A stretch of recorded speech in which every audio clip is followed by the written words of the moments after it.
钢铁直男的我，居然被系统搞去勾引皇帝！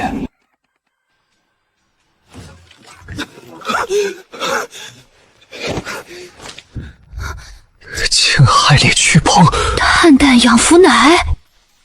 妹，哥，你没事吧？你穿的谁？顾家长子顾明礼，翰林院编修，正七品。我今天一醒来就被塞进翰林院，抄了整整1天的起居壁，手都快给我干废了。你呢？顾家嫡女顾明月，名字倒是都没变。等会儿，先说正事。妹啊，这个你得看看。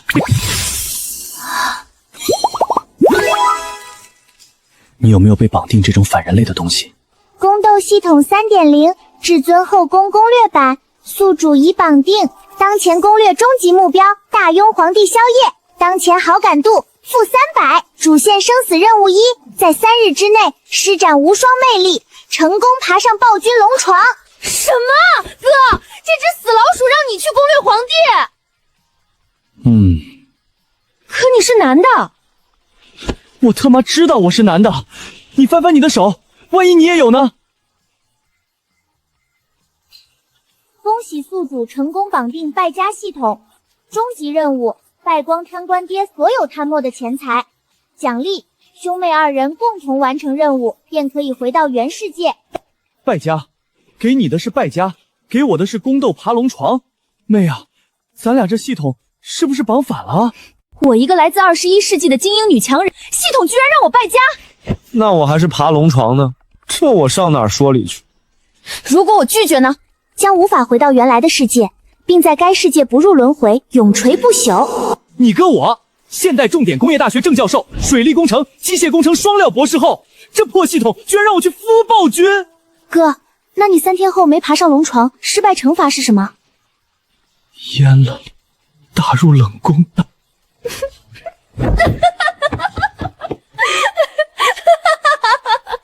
我的天哪！顾明月，你有没有良心？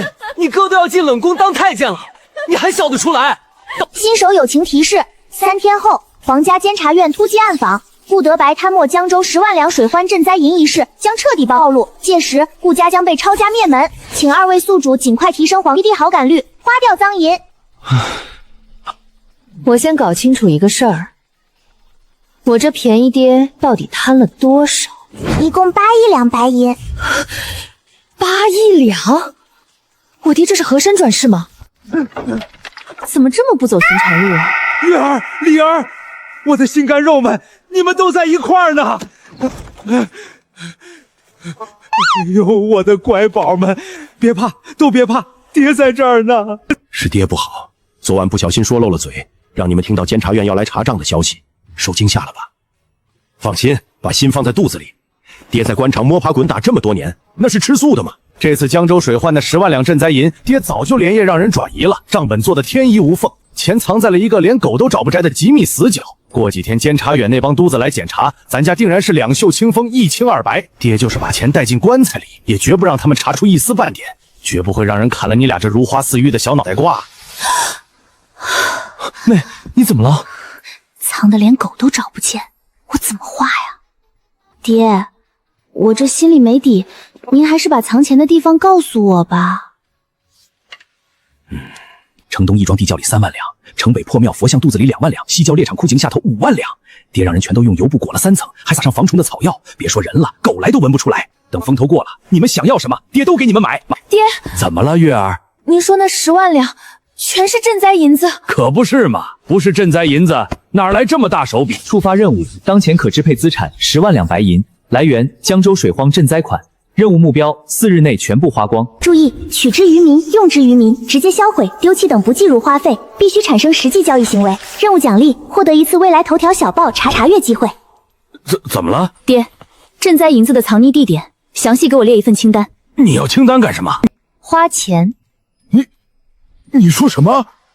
藏银的地址详细列一份，精确到每个点有多少两，怎么取，最好附上路线图。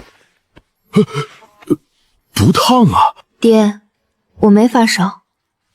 那你是受了什么刺激？李儿，你妹妹是不是被什么不干净的东西冲撞了？快去请通玄观的道士来驱邪！爹，他没疯，你就赶紧告诉他吧。你不告诉他，我们很快就要永垂不朽了。你闭嘴！你更吓人！月儿啊，那可是爹冒着掉脑袋的风险，从江州水酸赈灾款里硬生生扣下来的，那是爹的心血呀！爹，不能花，坚决不能花。爹贪这些钱，还不是为了你俩？等风头过了，给月儿攒嫁妆，给李儿打点前程，哪样不需要用到钱？爹，我没发烧。那你是受了什么刺激？李儿，你妹妹是不是被什么不干净的东西冲撞了？快去请通玄观的道士来驱邪！驱邪！爹，他没疯，你就赶紧告诉他吧。你不告诉他，我们很快就要永垂无朽了。你闭嘴！你更吓人！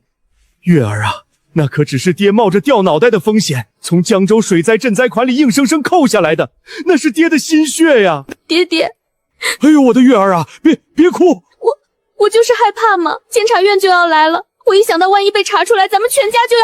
自从娘亲走了，您含辛茹苦，一个人养大我跟哥哥，如今家里有难，女儿也想为爹爹分忧。爹，哎呦，我的月儿啊，别哭！我就是害怕嘛，监察院就要来了，我一想到万一被查出来，咱们全家就要……自从娘亲走了，您含辛茹苦，一个人养大我跟哥哥，如今家里有难，女儿也想为爹爹分忧。哎呦，月儿，我的心，爹最见不得你掉眼泪，你掉一滴泪，爹就少活1年呢。好，写，爹写还不行吗？你要清单是吧？爹给你写，你就是要天上的月亮，爹都给你摘。只要你别哭，我的小祖宗哎。爹放心。好，写，爹写还不行吗？你要清单是吧？爹给你写，你就是要天上的月亮，爹都给你摘，只要你别哭，我的小祖宗哎。爹放心。城东义庄地窖3万两，沿着义庄后院第3棵歪脖子树往北走10步，掀开第4块青石板，下去后左转，摸到一个瓦罐，罐子底下有银库开关。爹，您这藏的也太讲究了。不讲究能叫贪官吗？月儿，这可是爹的心血啊！多谢爹。哥，4天太宽裕了。你想干什么？3天，花光它。月儿，你刚才……哥，抄一份备份。哎！你们兄妹俩这是做什么？爹，您先回去休息。那可是10万两啊！剩下的事交给女儿来办。女儿不是要败家，女儿是要帮您找个更安全的地方放这些钱。好闺女，不愧是我顾德白的贴心小棉儿。这都能信？月儿，千万小心，若是不好办，就跟爹说，爹在想别的法子。知道了，爹。真不用爹陪着？不用啦。哥，开会。收到。10万两，3处藏停点，3天后监察院暗访，我必须在3天内把它全部花光。还得是实际交易，扔河里不算，烧了估计也不算，而且不能花在咱家身上，不然监察院顺着账一查，等于自首。所以我需要一个大到能吞掉10万两，又合理到挑不出毛病的钱口。江州灾民现在什么情况？翰林院今早递报写了，江州水患缺堤3处，淹了6个县，陶廷波赈灾银30万两，名义上是调往江州安置灾民，实际上1两都没到灾民手里。灾民呢？京都讨。陶廷没管。管了，现在城外已经聚了摄录帐，每天还在涨，说是防止流民冲击京都治安。不对劲，哪里不对？灾民都闹到眼皮底下了，内卫会不知道？如果他知道，还让灾民一路到这里，那就不是视察，是在等我们自己露头。所以3天后的监察院暗访，可能不是突击，是蓄谋已久。哥，咱们得先去看看城外的灾民。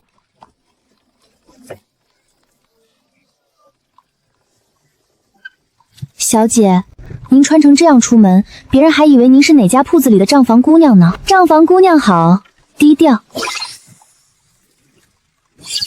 出发。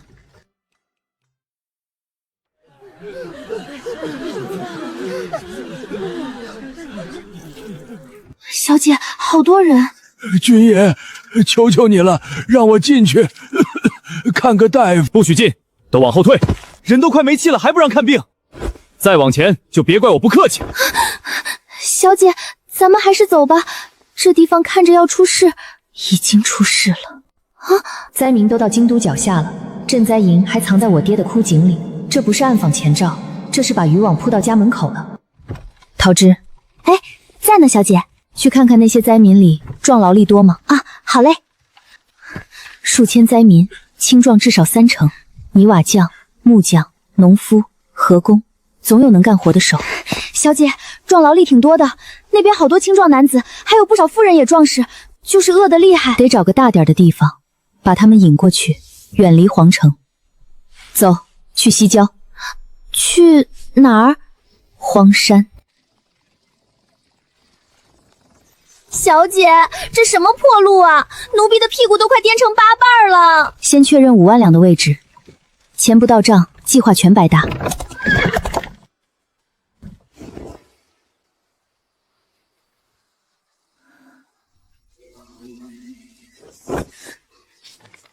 篝火，小姐，带人把银箱起出来，分几路送去钱庄，换成银票。分几路？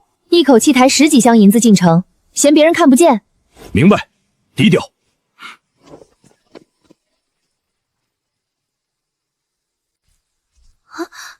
小姐，银子都在这儿，咱们还去哪儿？找钱坑。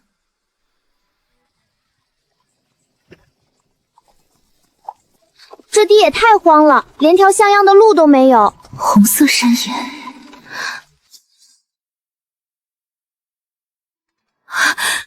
岩岩。小姐，这就是苦柚山，种什么都变味儿，果子又苦又小，没人买。没人买？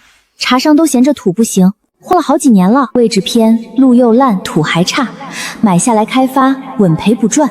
地方够大，离城门够远，还能把灾民从城外引过来。小姐，您笑什么？荒山好啊，好在哪儿？就它了，回城办地契。城西那片荒地土质不行，荒了快10年，还挨着灾民聚集的地方。开价多少？黄山加山脚平地，一共80亩，挂牌价5000两。5000两？姑娘要是嫌贵，也能商量。太少了。什么？你们丈量土地得有跑腿费吧？倒是有50两。啊！平抄地契、磨墨裁纸、开章都是脑力活，润笔费30两。啥？这也算？查黄册、专业咨询费50两。哦，对了，旁边那条小溪我也要了。姑娘，溪流不能卖。我买溪两岸使用权，溪对面那几亩野茶田也一起要了。那茶田荒了好几年了，最多值300两。我看中它的未来增值潜力。那破茶田连兔子都不去，没有被动物粪便污染，天然有机，加500两。汇总一下，连周边7座无主野山一起算，3万两。3万两？对，一分不少。姑娘稍坐，此事我做不了主，得去请示。快去快回。得嘞。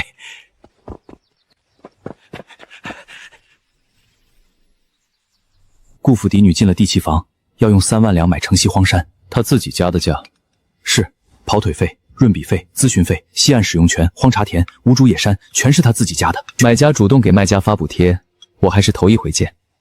顾相手段，皇兄觉得这是洗银子？5000两的地买成3万两，表面是买地，实际把赃银走成明账。朕倒要看看顾德白这条大鱼到底想借女儿的手玩什么花样。一个闺阁姑娘能想出这种法子？哼，虎父无犬女。那这笔交易批不批？批。他想买哪块地就卖给他，每一笔底单都送来。是。放线6鱼。姑娘，上头批了3万两，一分不少。痛快！嘿嘿，姑娘真是爽快人。恭喜宿主完成一笔实际交易，已花费3万两，当前剩余7万两。哼，小姐，3万两买荒山，您不心疼？心疼什么？这只是开头，接下来得让荒山吞更多钱。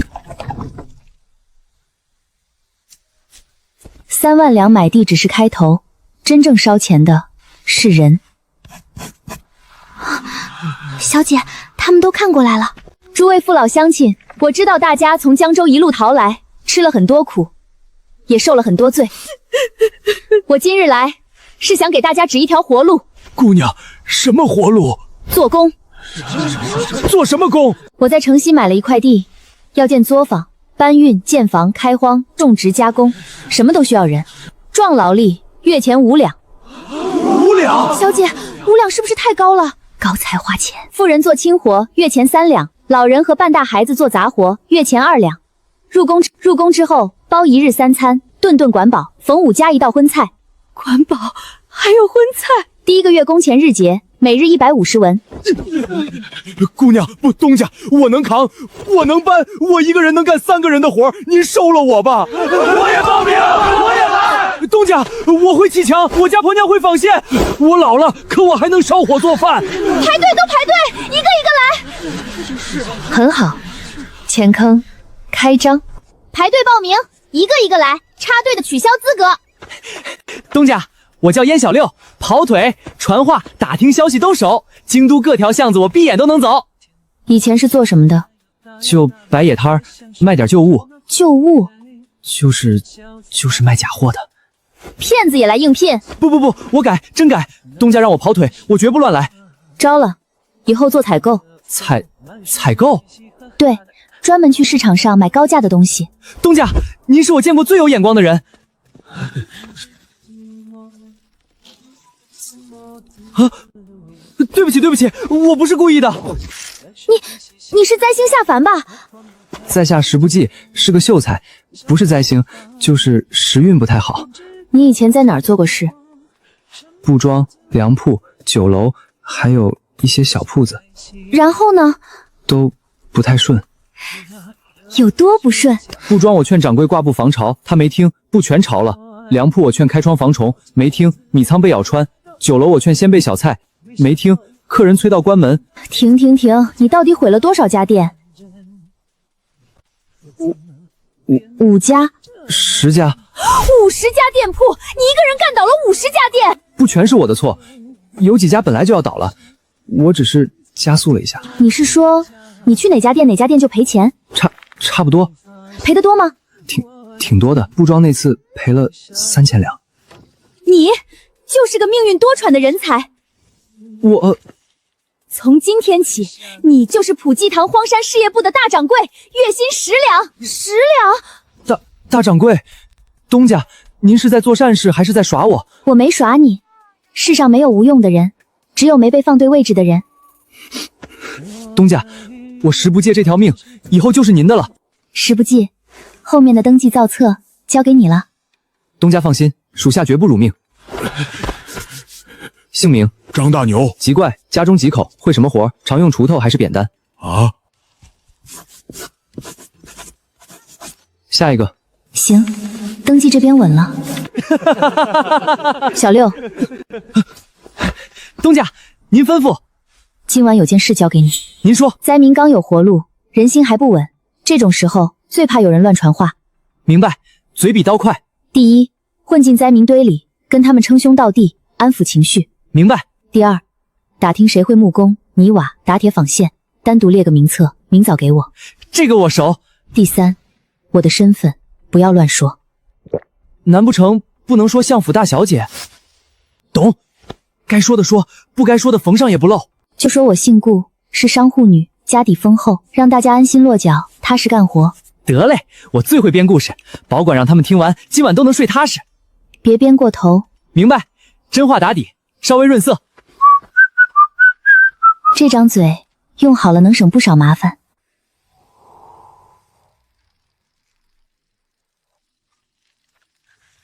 你们知道咱顾东家为啥敢开这么高的资吗？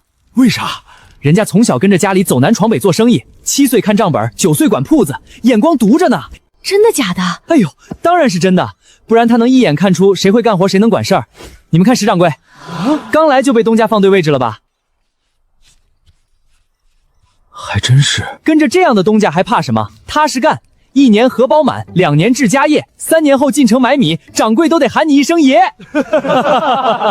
赈灾粥只能撑几天，做工才是长久生计。东家说了，只要踏实跟着普济堂干，绝不亏待。对，咱们好好干。这人能用。小姐，今晚应该不会乱了，走，回府。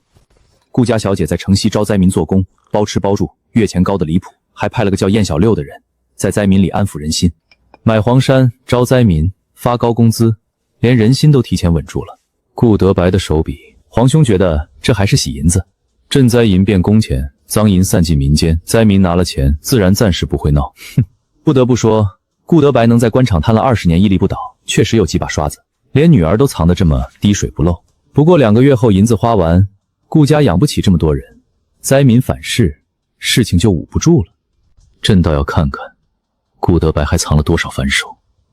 皇兄，咱们是否还按照原计划动顾家？先吓他们一下，看看还有什么后手。月儿啊，今日买地花了多少来着？3万两。3万两，挺好。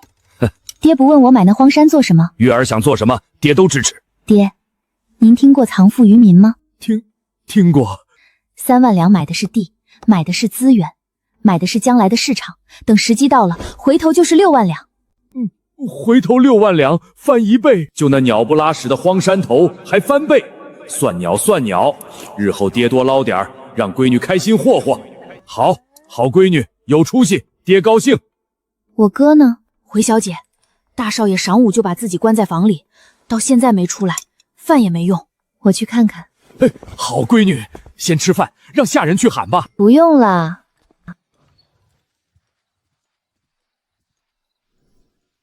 哟呵，忙着呢。你看不出来我在干什么吗？看出来了，颈椎千里。我都这样了，你还喝茶？反正你明天爬不上龙床也是死。先说正事，又怎么了？昨天不是负300吗？怎么又掉了？我今天才发现，这破好感度不是皇帝对我一个人的。什么意思？皇帝对顾家的所有仇恨全算我头上。爹贪银子扣我，你买荒山扣我，你招灾民还是扣我。所以皇帝已经知道城西的事了。不但知道，还很不高兴。哥，你的那任务得快点执行了。皇帝已经怀疑我们搞小动作。我又不是苏妲己，不是一个媚眼就能让暴君迷糊的那种。我怎么吹枕边风啊？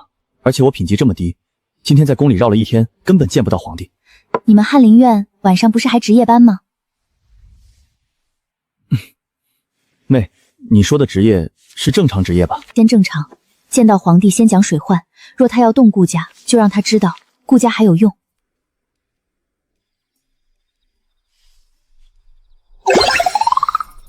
我就知道这破系统不给我留活路，横竖都是一死。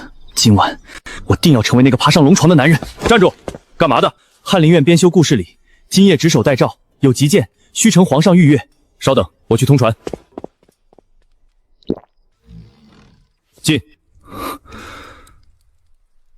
什么急件？回陛下，是关于江州水患的。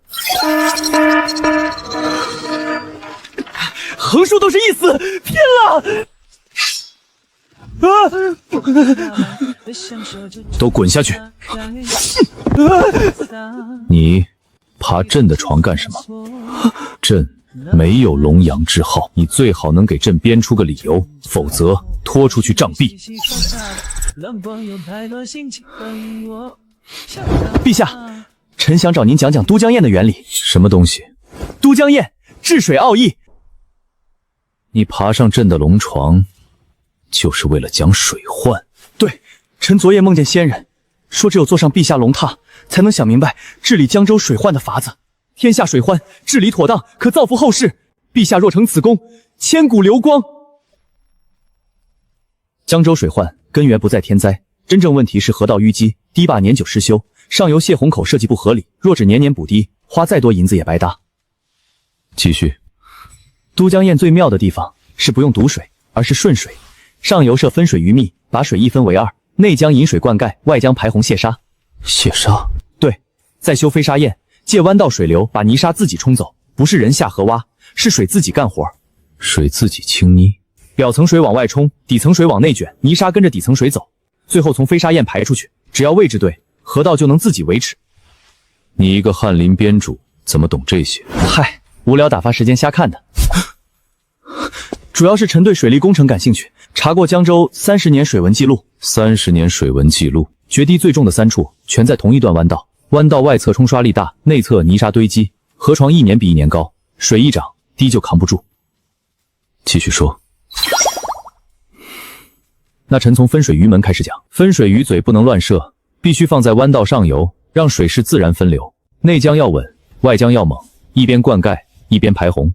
若遇百年大水，就靠飞沙堰。水位高时，它自动溢洪；水位低时，它又不影响内江云水。关键是高度，差1尺都不行。江州那段弯道，臣算过，不能只补堤，得改河道，设分流，挖泄洪口，再配清淤堰。你算过，水文记录、历年雨量、决堤位置全能对上。继续。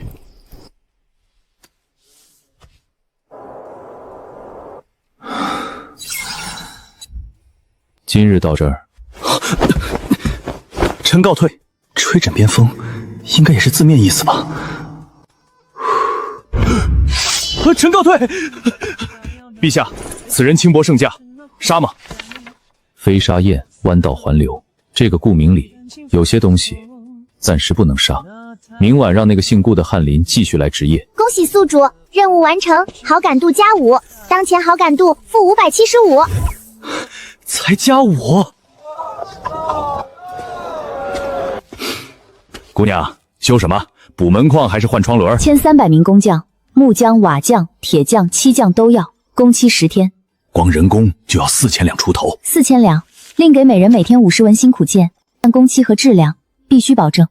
若要赶10天，人手怕是不够，我得联合别家工匠。可以，我只跟你签契书，质量也只问你要。那人数得翻倍，600-700人，预计8000两。签。这也好修整。这姑娘哪家的？管他哪家的，契书，快拿契书！已花费53000两，当前剩余49000两。桃枝，去城西。小姐，这才1夜啊！谁指挥的？大掌柜，东家，您看这是啥？我今早摸了周围山头，漫山遍野全是这种苦柚树。书上说此物化痰止咳，前朝曾列为珍稀贡品，后来产地荒回，几近失传。东家，这东西叫橘红，在现代这东西叫南方人参，陈年老货，论克卖，价比黄金。东家果然早就知道，您买下的不是荒山，是金山啊！跟着东家干，把铺子做成100年老店！100年老店，100年老店！说好的赔钱呢？东家，几万棵，全是野生的，长了不知道多少年，没人碰过。这么多果树，咱们是不是以后都有活干了？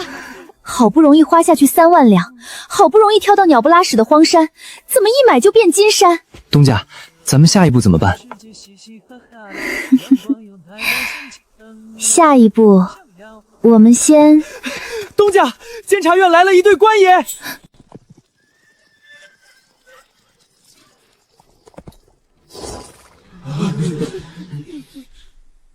谁是这边主事之人？是我的地，地契齐全，京兆府户房登记在册。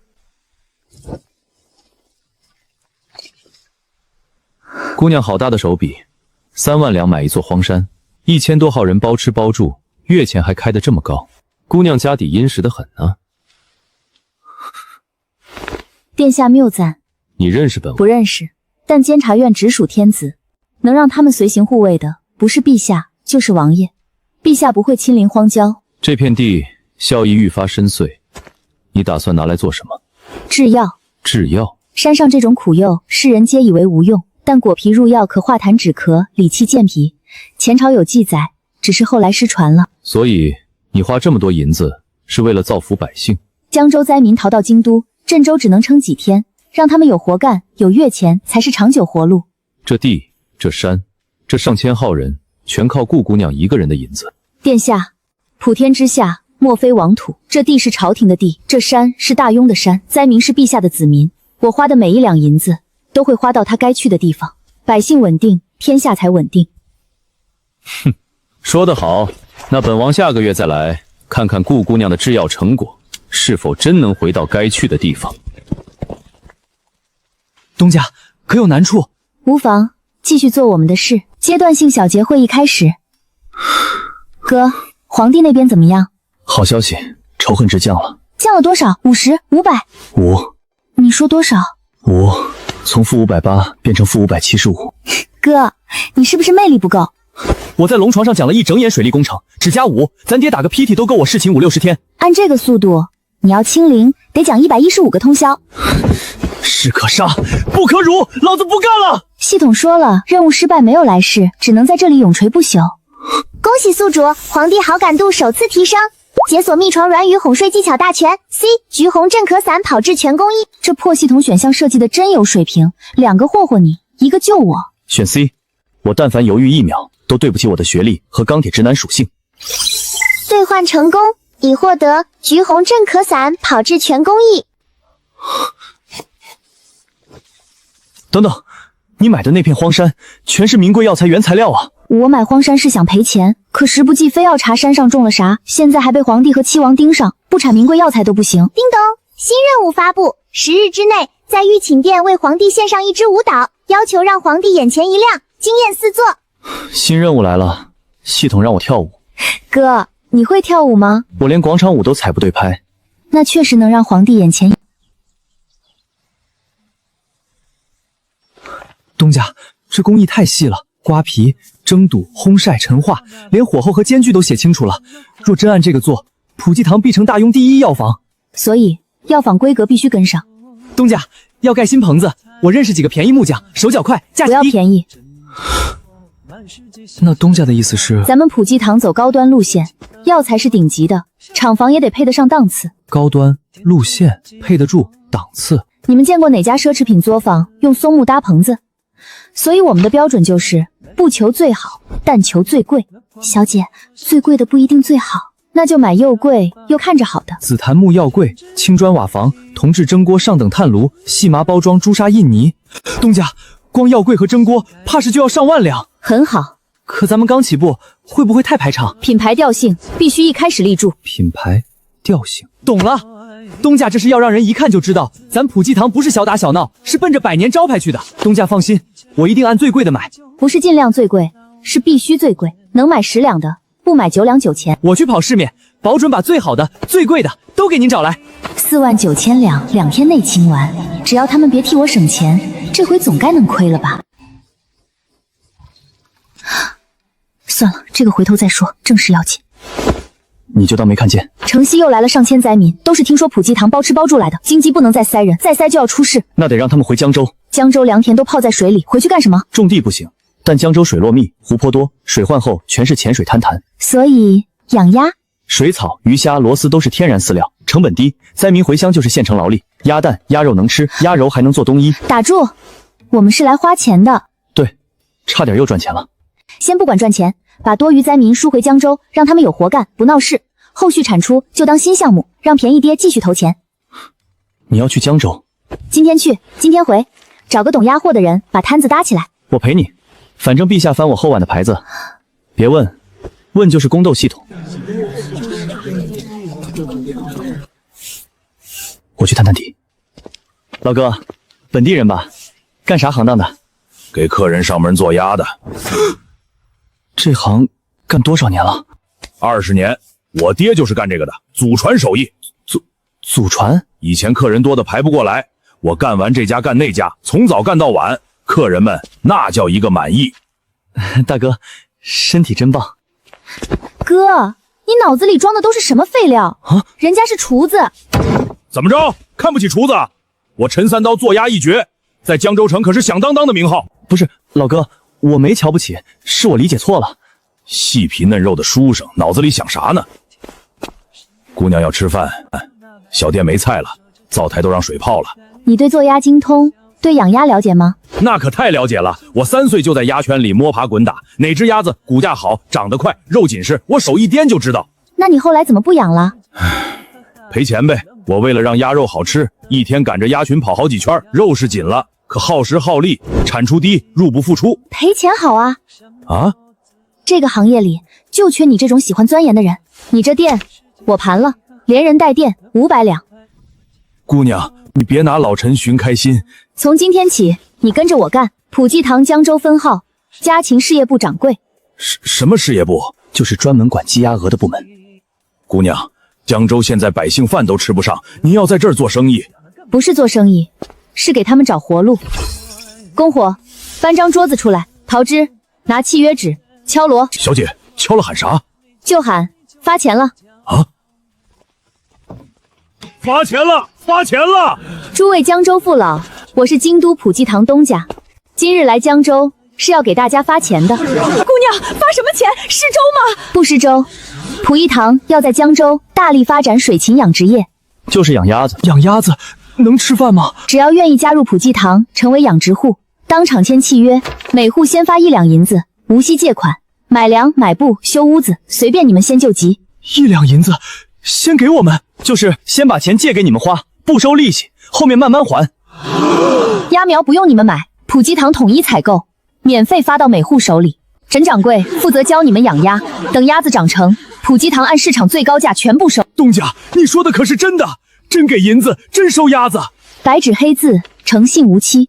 只有一点，必须按普益堂规矩养，偷懒乱养坏了鸭苗的，解除契约，不再录用。我签，我会养，我家以前就养过。别急，让我先按手印儿。排队，都排队，谁急谁最后。一个一个来，先报姓名籍贯。东家，鸭苗白送，还先倒贴1两银子，万一鸭子养死了呢？万一病人拿钱跑了呢？所以才要你。我看上的就是你对业务的用心和钻研。养鸭这事，照你原来的办法来。我原来的办法，可我那法子费功夫费力气，都嫌不到钱。我要的就是费功夫费力气，鸭肉要好，规矩要细，成本要高。东家，你真觉得我那法子好？很好，普济堂家禽事业部就按你的规矩立。东家放心，我一定把普济堂家禽事业部做出个名堂来。好，我看好你。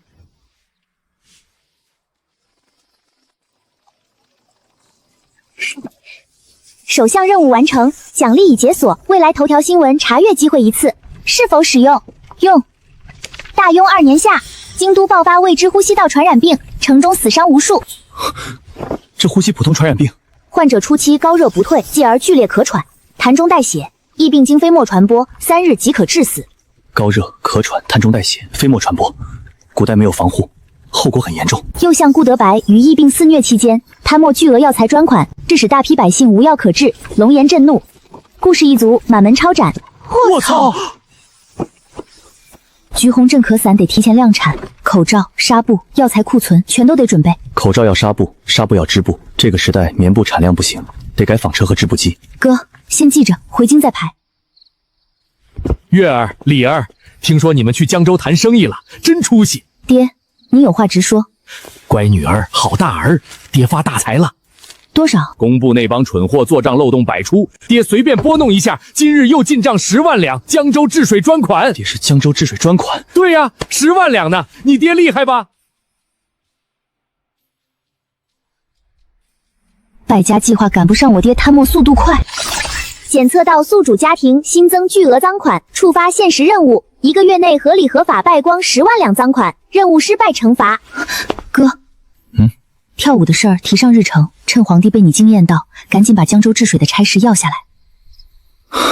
我就知道，这舞得跳。月儿啊，这着急忙慌的到底去哪儿？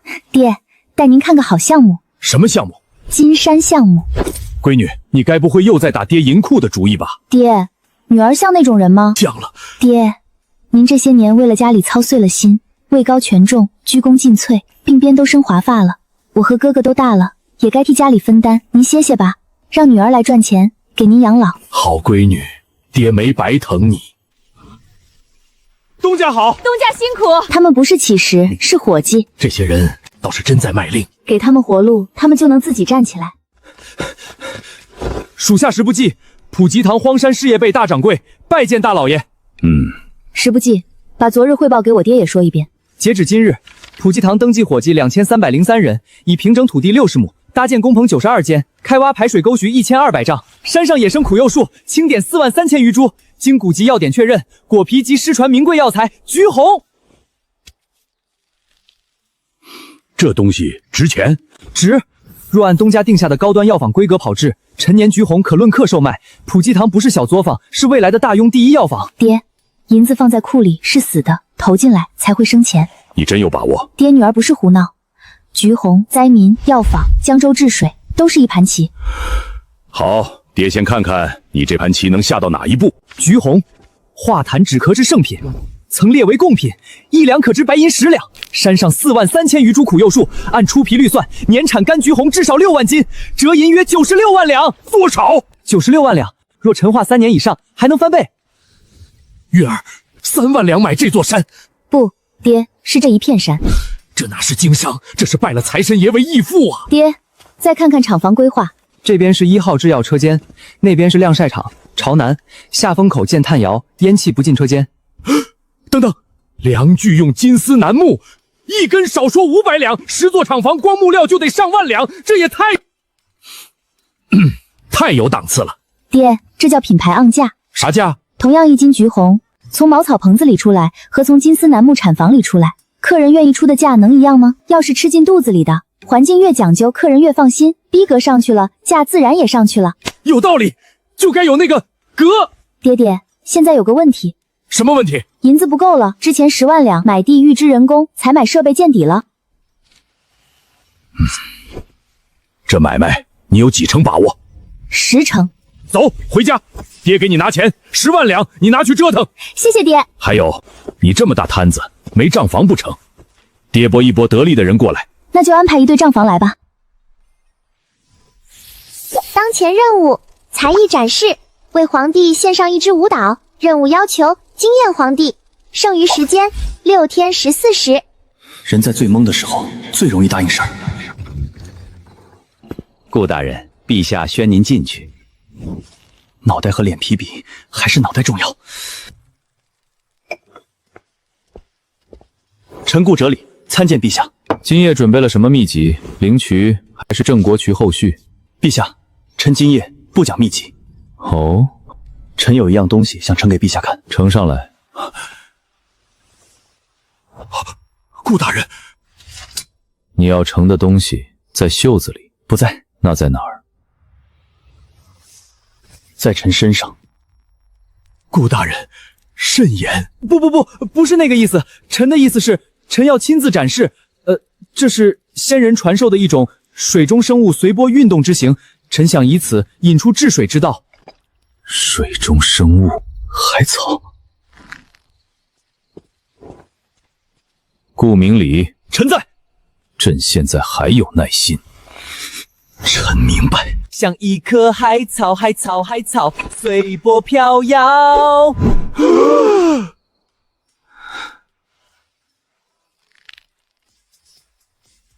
小爷，可还关于草，海草，海草，海鲜。陛下，让他跳。任务完成度80%、90%，恭喜宿主完成本次宫斗任务，好感度加50，当前好感度-525，获得奖励秘籍兑换1次。停。顾编修，你最好又是得了仙人指点。回陛下，确实是仙人指点。仙人让你在朕的御书房里摇来摆去。仙人说，治水之道需先看水中之物顺势而动，江州水患也该顺势疏导，不可年年堵，年年垮。臣自请带工部匠人前往江州，实地治理水患。你一个翰林边显，请朕治水？臣真直低，但臣懂水。前几日臣为陛下讲的都江堰、弯道环流，都不是纸上坑谈。江州水患更迭，臣已推演过，该设在哪儿，怎么设，臣心中有数。这工程离了臣，谁都做不成。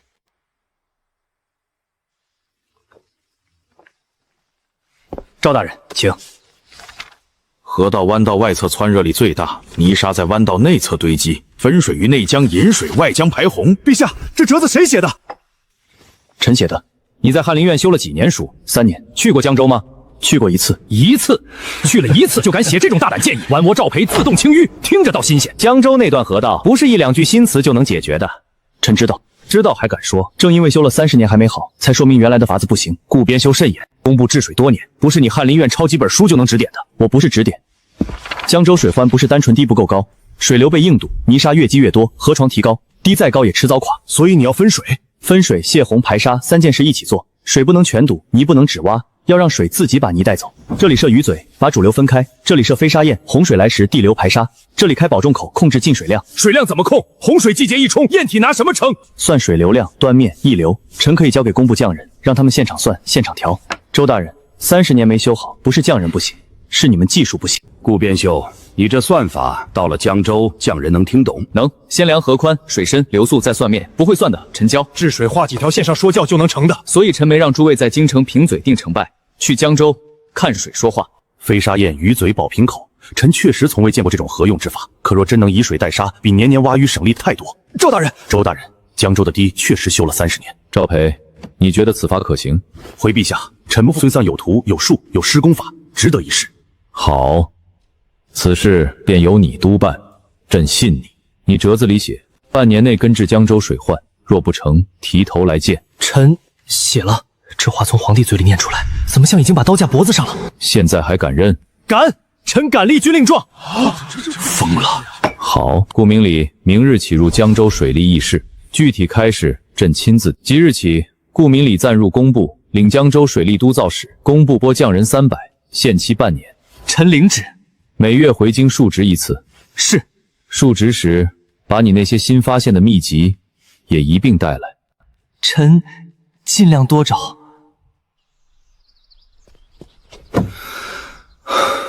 升职、治水、立军令状，一手上全齐了。古代职场真刺激。李儿啊，你真要去江州治水？圣旨都接了，能不去吗？可你以前没碰过治水啊。爹，我看过不少水利文献。看文献能顶什么用？堤坝怎么修，河道怎么疏，工部那帮老东西治了几十年都没治好。这事儿来得太急，皇帝怎么突然就看中你了呢？可能臣有点用。有用是好事，就怕有人拿你当刀使。罢了，你想去就去，遇到难处给爹写信。江州那边水深，别一个人硬扛。知道了，爹。还有，你妹妹也要跟去，你把她照顾好。爹，我能照顾自己。你能是一回事，你哥该照顾是另一回事。这里2万两，带着应急，出门在外手里没银子，寸步难行。爹，让你拿着就拿着。任务金额更新12万两，期限22天。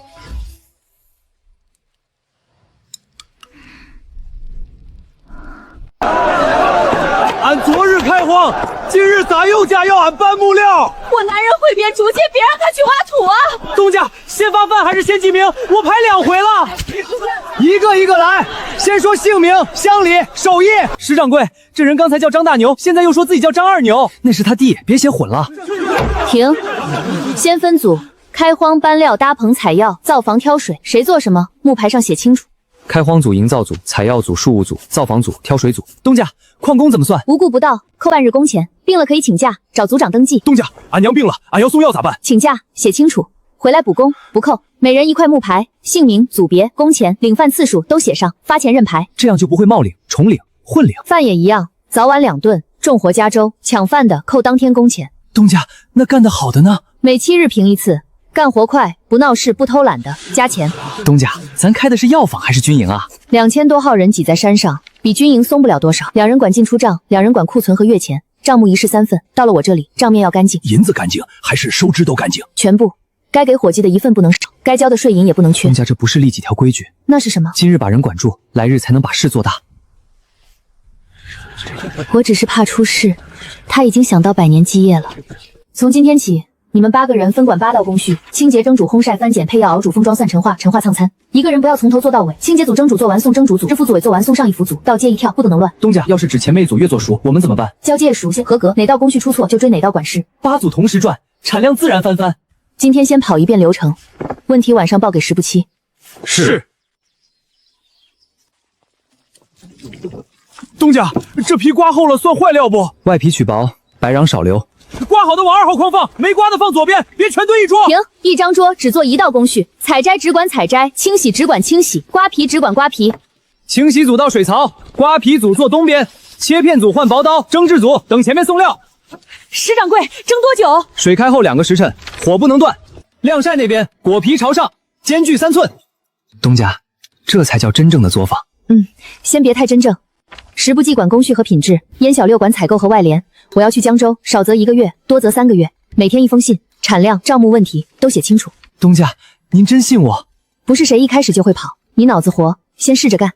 东家放心，我一定管好锅坊，绝不让您失望。坏了，我好像又把效率提上去了。哥，纺车图纸画的怎么样？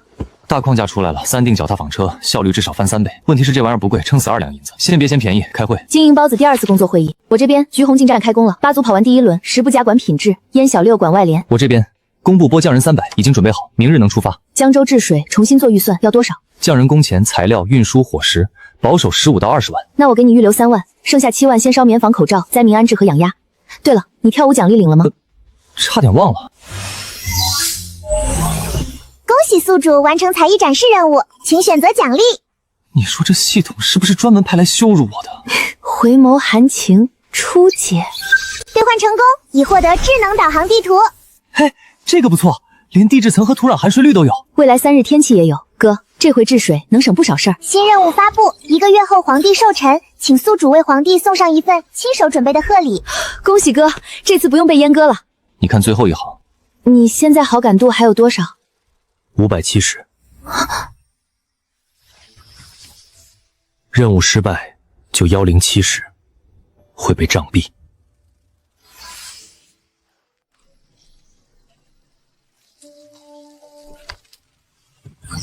城南渡口堵，走西桥。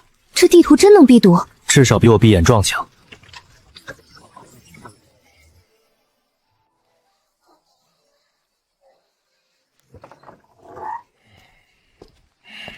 怎么了？官威没摆起来？官威是摆起来了，银子没拨下来。8万两，朝廷拨30万，咱爹拿了10万，剩下20万，过一层少一层，到江州府衙就剩8万。好家伙，比咱爹还能贪。8万勉强开工，后面材料、人工、运输哪个环节卡一下，我这军令状就真成催命符了。你先去苏镇勘测，匠人到了多少？120个，剩下还在路上。供货，先找客栈落脚，再买纸墨。是，小姐。你要写什么？家书，让爹去搞钱。老爷，小姐从江州送来的急信，供货说小姐哭着写的，哭了。30万，我拿了10万，剩下20万。这帮王八蛋又结了12万，兄长愁得夜不能寐。好，好啊！老爷，天还没亮，更衣，穿朝服。老爷这是要……一个个的敢吃比我还难看，吃到我儿子头上了。备车，进宫。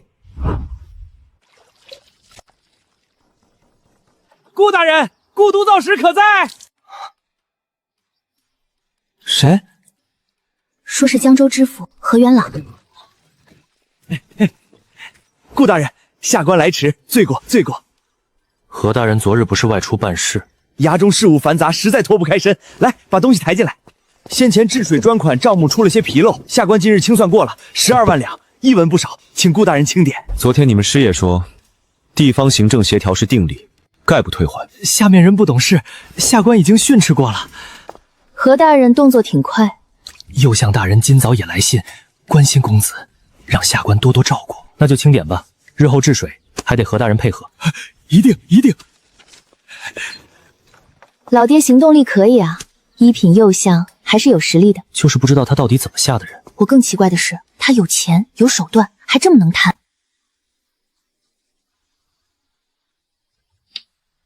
皇兄，有件事臣弟一直想问。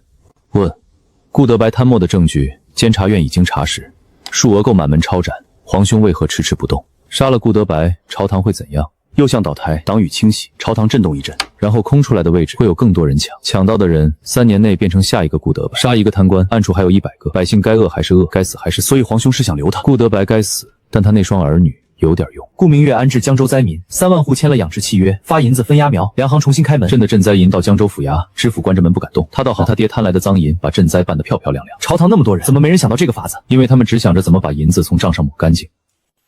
那顾明礼呢？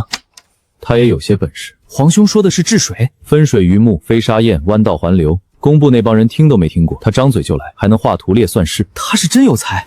去了江州就知道。皇兄怎么一提他，脸色这么怪？他第一次入宫值夜，爬上了朕的龙床。什么？然后躺在朕的枕头旁边，给朕讲了一夜水利工程。所以皇兄没杀他，刀都架到脖子上了。他说仙人托梦让他把治水之法传给朕，皇兄信了。信不信不重要，他说的东西朕让人查过，没有古籍记载。顾德白留着比杀了有用，用他拿捏那对儿女，让他们替朕办事，比砍脑袋划算。臣弟明白，一会儿就安排人继续盯着。不只是盯着，江州那边派个影卫过去监视他们，保他们性命。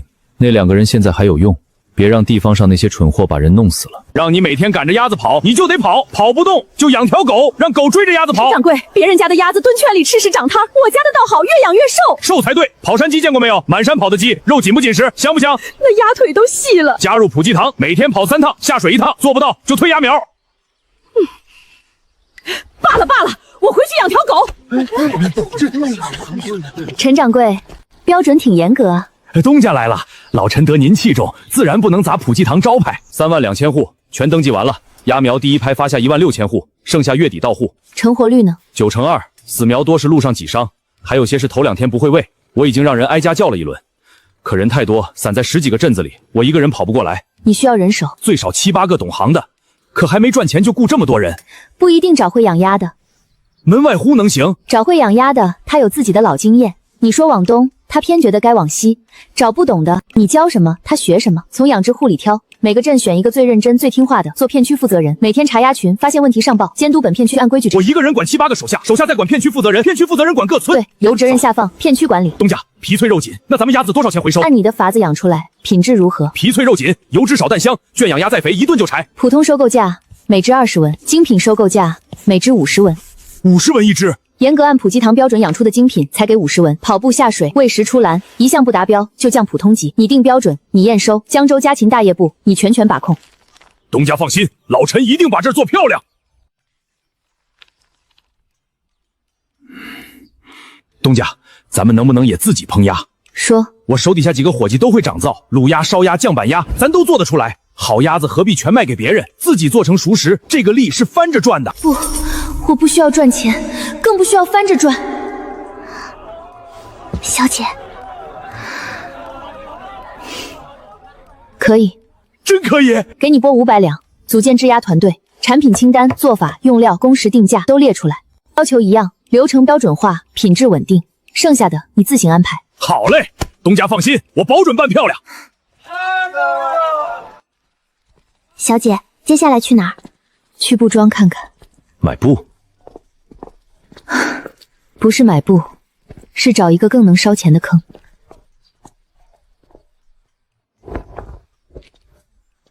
等等，小姐，这布有什么不对吗？不是不对，是太对了。客官看看布料吗？这布是你织的？是，棉纱碾得很紧，厚薄也稳，普通纺车纺不出这个密度。你改过捻线的工序？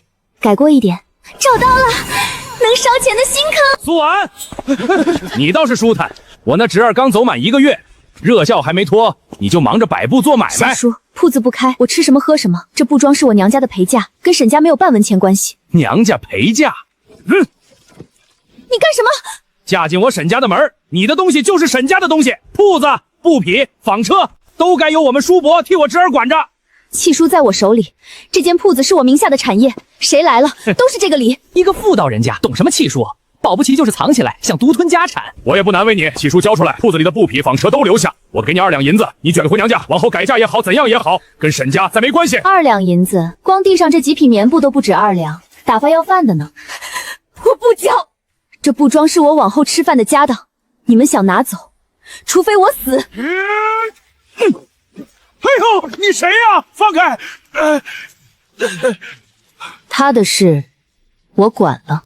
小姐，这是我们沈家的家事。我听见了，你刚才说要告他谋害亲夫，夺他铺子。正好，我也想去趟衙门，你把刚才那些唬的话当着人家的面再说一遍。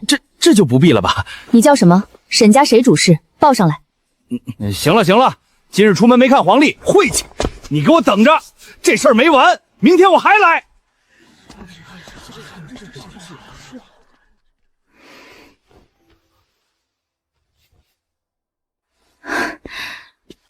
多谢姑娘相帮。不用谢，不过他们还会来。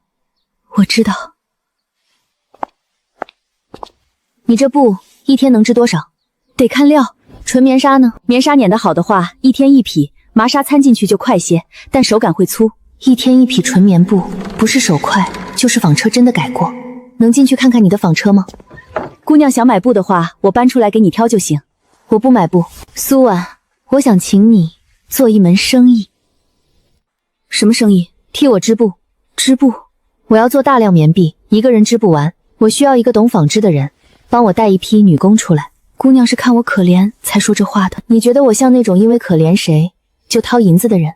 江州城做布的铺子不少，比我大的有的是。我刚才摸了你织的布，你是行家。纱线捻得紧，却没有结，不是单纯加大捻料，是调过方腿碎路，转得快，未棉慢，纱线才匀，织面也不一样，经线密，布却不重。你用的是细纱，还能织得这么紧实？要么改了敲齿间距，要么改了打围结构，所以改的是哪个？都改了。所以我找你，不是因为你可怜，是因为整个江州城能把棉布做到这个水准的就你一个。我一个人织不出碳太多少，我要你自己织管人，师傅带徒弟，徒弟再带徒弟，把工序拆开，每个人只学一道，反复练。纱和织布分速度是快，可碾纱的人手感不同，纱线粗细会有差。如果有一款纺车能把棉纱粗细控制在固定范围呢？不靠人手，靠机械结构，传动比固定，为棉速度固定，谁来采都一样。敢问东家大名？普济堂，顾明月。东家里面请。你相公刚走，夫家逼迫，这铺子虽在你名下，但他们今天这样闹，你一个人守不住。我知道，所以这铺子你别开了。东家，这种藏在巷子里的小作坊，配不上你的手艺，也护不住你的织机。我要在江州城外建一座纺织工坊，第一期先招200女工，由你全权执掌。200女工，后面会更多。你的本事不该只守着一间破铺子，我给你工坊，给你人手，给你无人敢欺的底气。你替我掌好这门生意，也替你自己争一口气。东家，此话当真？当真。溥仪堂的雇佣契书条款都在上面，有问题现在提。东家，丝绸大户的大掌柜也务必有这个月钱，那是他们不识货。我现在仍是沈家妇，沈家那些来闹，我怕连累您的生意。这个你不用操心，我找人去跟沈家谈，拿银子把你赎出来。赎出来？赎金先欠着，日后你什么时候在溥仪堂待腻了再还。若你愿意把溥仪堂当自家，这辈子不走，那就不用还。是。东家，日后我苏婉就是溥仪堂的人了。苏掌柜，明日辰时，城南渡口碰头，咱们去看场地。是，东家。上车吧，苏掌柜。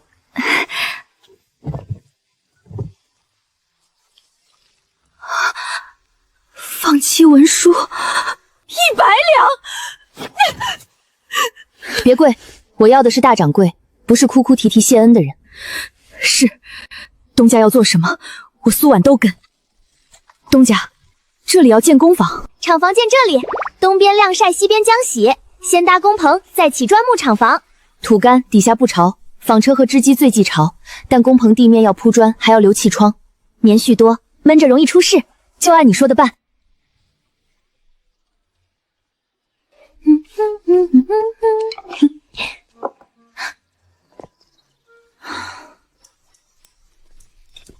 是不是要织布？是，月钱3两，还包吃。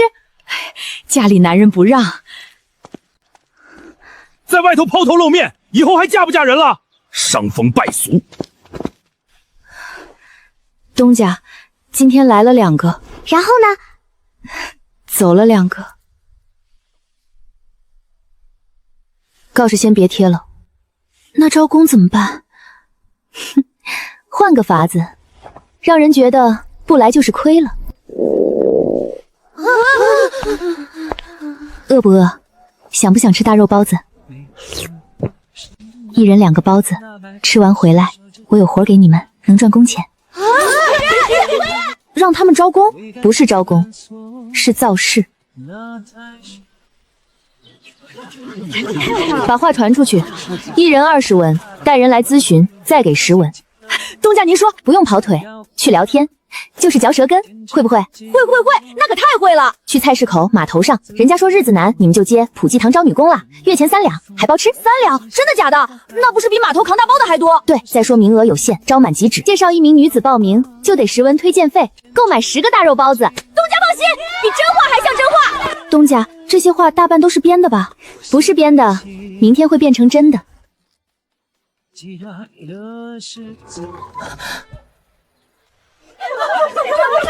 就是招女工的地方。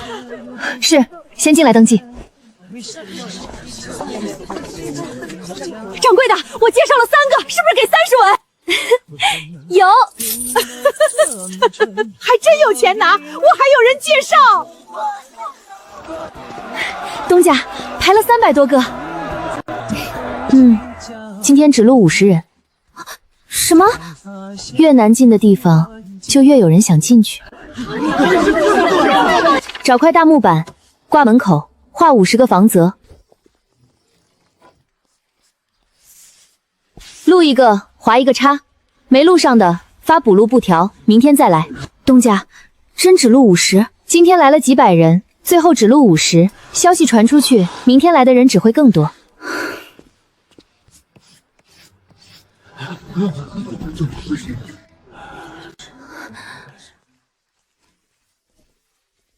这都是给我的。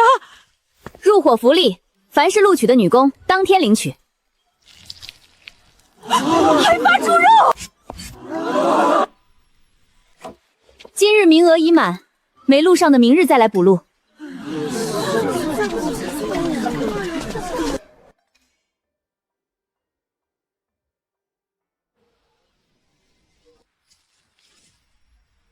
今日名额为满。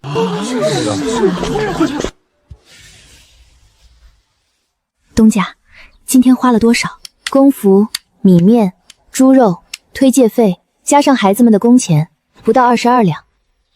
22两，换来的不是人，是招牌。明天让那帮孩子再跑一趟，换一套话术。女子能赚钱贴补家用，就是旺夫旺家。能帮衬家里的女子嫁出去，彩礼都得翻一番。旺夫旺家，彩礼翻番。东家，您这一手是往人心窝子里戳，不戳心窝子，他们出不了家门。旺夫旺家，彩礼翻番。婉姐姐放心，我们保准传出去。这回多跑几条街，菜市口、水井边、城门口洗衣裳的地方，哪儿扎堆往哪儿说。得嘞，好。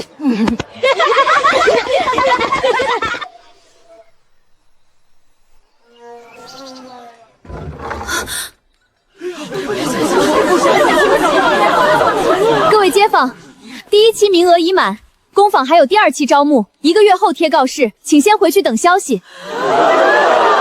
掌柜，能不能先递个名，到时候优先考虑我们？行，预登记，不保证录取，留名字和住址。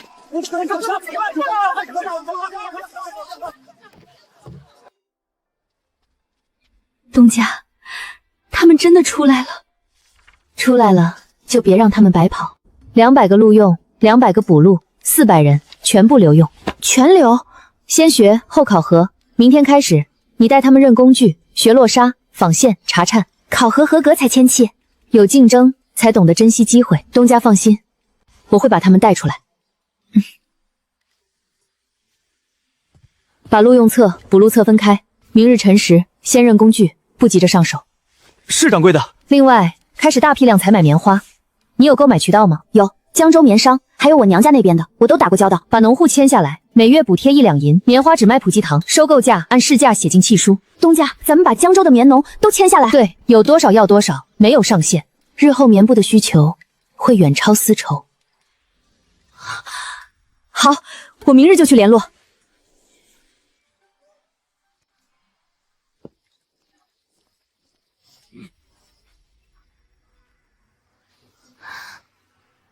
是他派你们来的。姑娘知道我们要来。他放心不下我。齐王府影卫，15。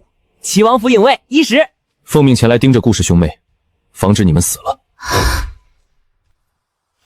替补。主子说我们中毒后脑子不太够用，好在武功高强，凑好用。难怪。明月，皇帝生辰那事儿。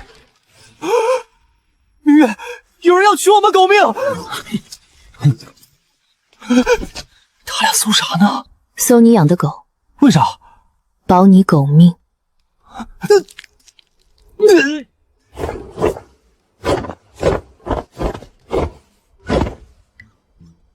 狗在哪儿？不用保狗命，保护我们就行。这么耿直的吗？比你想象来耿直。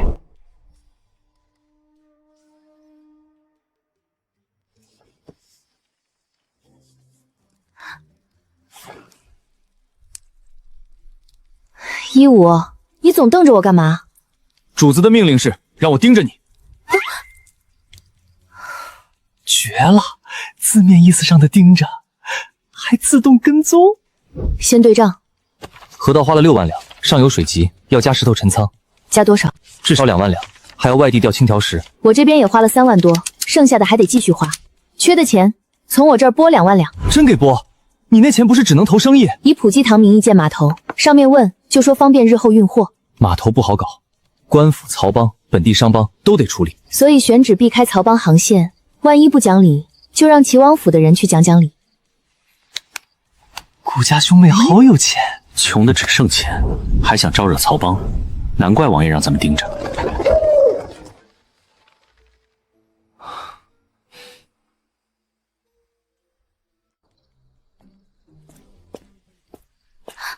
你就穿这身出门？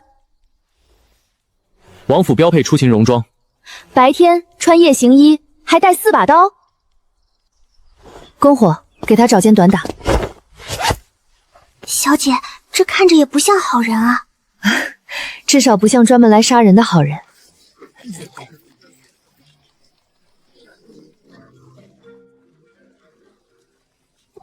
小姐，这地方也太寥落了，连年受灾，没有生计，地方拉不起 GDP。积什么？适合砸钱。灾区没有经济增长点，这样的地方，小姐想要。普济堂，可是江州城收容灾民、发放鸭苗的普济堂。正是。顾东家亲自来了，不知与京都顾相大人可有渊源？周某只是好奇，顾相是周某恩师，当年一句明珠蒙尘，才有周某今日。原来如此。东家此来是为何事？我想看贵县沿河所有荒废地块、田亩、旧铺有多少，看多少。东家要买地？对，全买。走走走，我亲自带路。小姐约清水县令河边漫步。这里上层盖铺面，下层做码头，水面宽，货船能靠。东家买这些地是要建商铺？一条商业街能让县里百姓有活干，人口回流。需要伙计吗？本县可帮东家召集百姓。要，越多越好。好，甚好，东家大善。县令心花怒放。周大人，清水县沿河从北到南，所有在册荒位地块，我全要了。有主的出钱买，无主的按官价拿。全要，一次性付清。好，回衙门签契书。63块地，总计1800亩。顾东家，合计14500两。评个零头，15000两。这怎么使得？觉得使不得，日后多照顾普济堂的营生。本官代清水县百姓谢东家。白鹤县和柳桥县你熟吗？都挨着，我可修书一封。不用，我直接过去。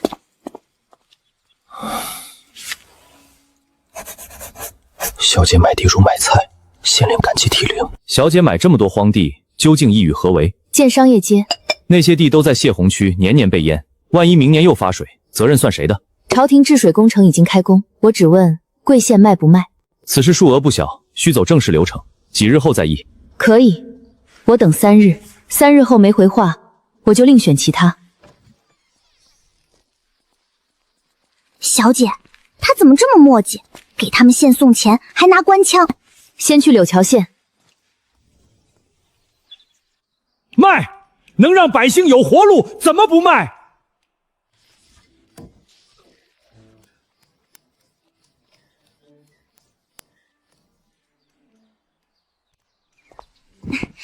小姐，清水15000，柳桥5000，两县加起来2万两，还不够。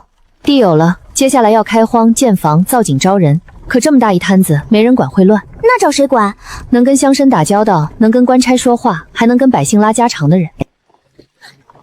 我不说话，这家伙是个，你别跑过来！张叔，您先消消气儿。李二嫂那头驴，她也不认路啊。篝火，停一下。他家驴祸害我半桥萝卜，半桥萝卜约30斤，市价萝卜约7文1斤。李二嫂赔200元，还是萝卜熟了匀张叔30斤。匀他30斤，再多没有。张叔，行不行？看在温小在面上，行。那隔壁巷子的水沟呢？从赵家墙根到巷口17场，淤泥堵了3处，沿河4户各出1人，挖半日就通。淤泥填西边塌地基，正好省1笔泥瓦钱。听你的。这个人有点意思，跟上他，别太近。顾小姐在街上看上一个男人，小姐跟着男人走了。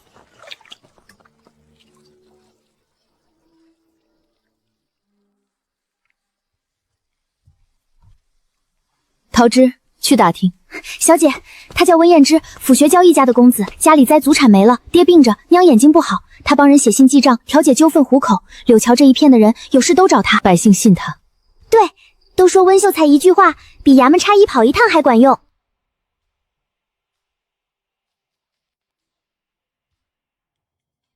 你站巷口，主子让我盯着你。巷子里只有我，你盯着巷子就等于盯着我。顾小姐读入穷书生家，令我退后，不让看。温先生在吗？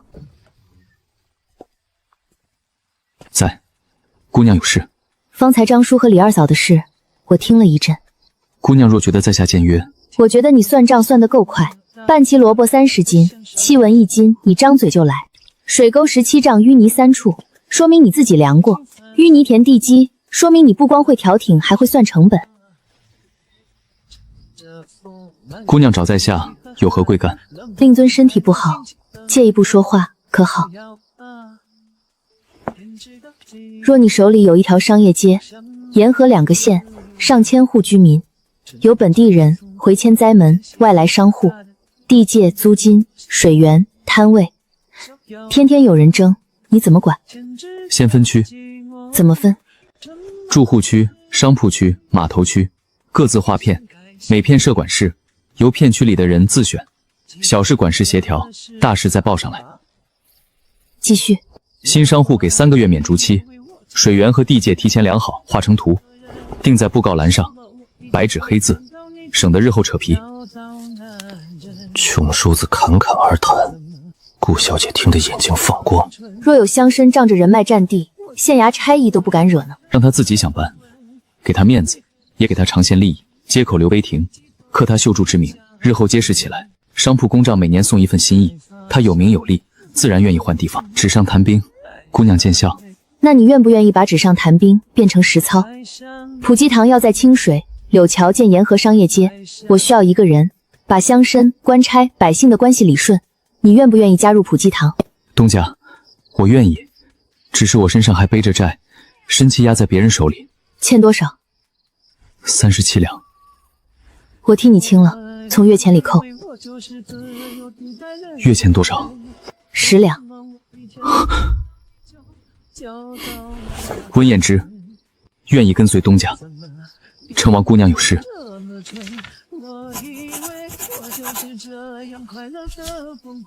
明日清晨到客栈来，我要给你看一样东西。什么东西？桃花源。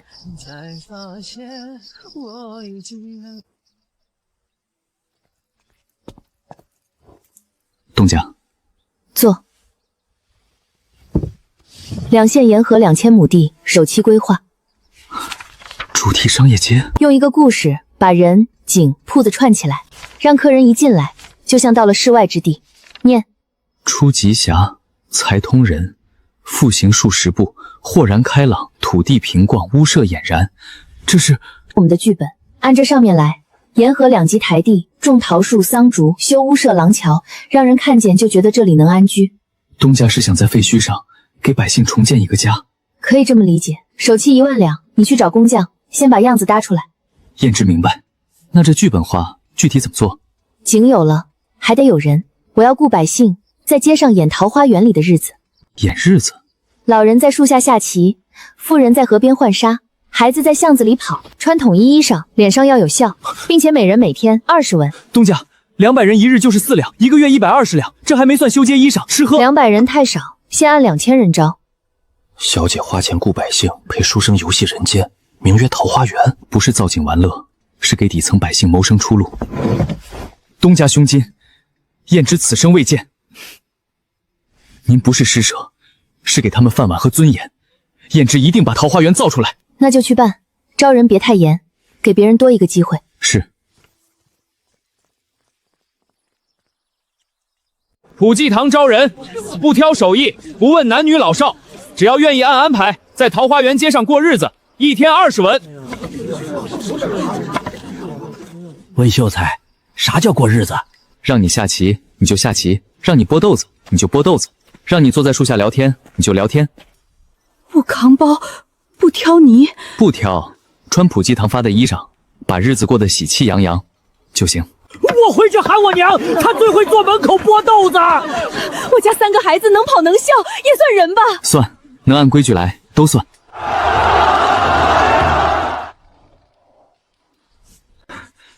赵老三一家5口，契书收好，明早去城南领木牌。下一个，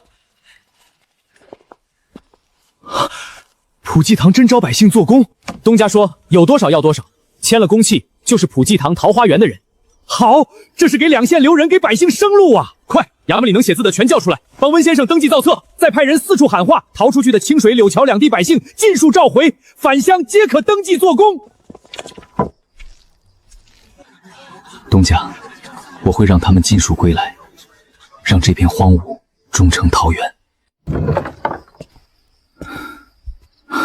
东家，签了。多少人？3271人，还有些逃出去的百姓，明后日能回来补签入册。温掌柜辛苦，明日的事我已经安排妥当，你先歇着。东家放心，明日我继续盯手登记，绝不失漏。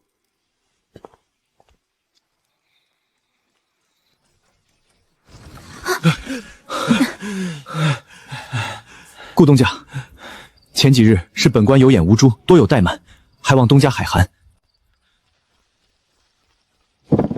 白鹤县全部地籍册，我今夜急速带来，所有手续简便可办，地价也可商议，一切好说。方大人此前不是说，一切须走正式繁琐流程，不可特例通融？是本官糊涂，目光短浅，只求桃花源项目能给白鹤县留一个位置，哪怕一小块地界，本官也万分感激。实在不巧，清水、柳桥2地的工程已然全面铺开，工地人工、建材、账目尽数排满，再无多余余地。顾东家，白鹤县万千百姓，如今也深陷水深火热之中，亟待生计活路啊！做生意从不是做善事，可用银两、人力、资源均有限，总不能心慈放慢，看何处可怜便往何处撒钱。当初大人让我耐心等候审批，我安分等了，如今也请大人安分等候。叨扰东家了。小姐，这般不留余地，会不会太过落他脸面，得罪官府？商贾之道，利弊王先，银子、资源永远只会流向最配合、最靠谱的地方。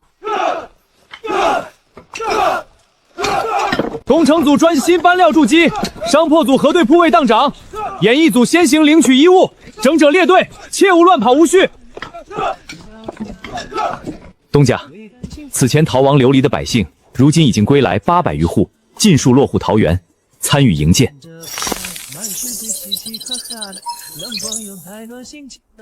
还剩6200两。东家放心，燕之必定尽心竭力，将每1两银两尽数用在百姓生计、桃园营建之上，绝不虚耗分毫。掌柜的，不行，这棉花铺的太过是密实，密不透风，压根直喘不上气，根本没法长久佩戴。症结找到了，问题全出在中间过滤夹层，可以改良调整。能，不能死压后铺棉花，要将蓬松棉絮放入沙室之中，织成酥松通透的网状夹层，坚固阻得与透气。东家，您再试试效果。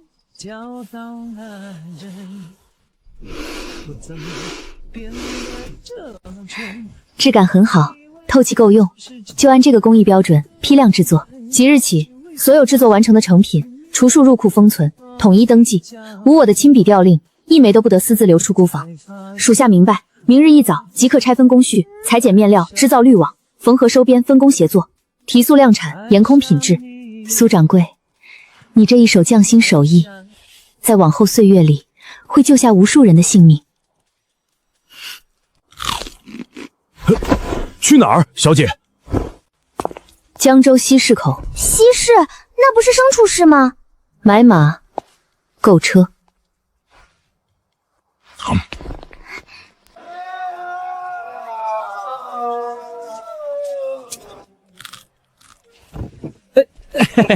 这位小姐气度不凡，一看就是做大买卖的贵人。有什么需求尽管开口，小的全力办妥。我来买马车，要加宽大车厢，可载人通勤的制式。好嘞，小姐，不知您要几辆？小的库房充足，即刻可调。你铺子里现有的，我全部都要。全要？现货不够，便去别家凑，整个西市尽数调货。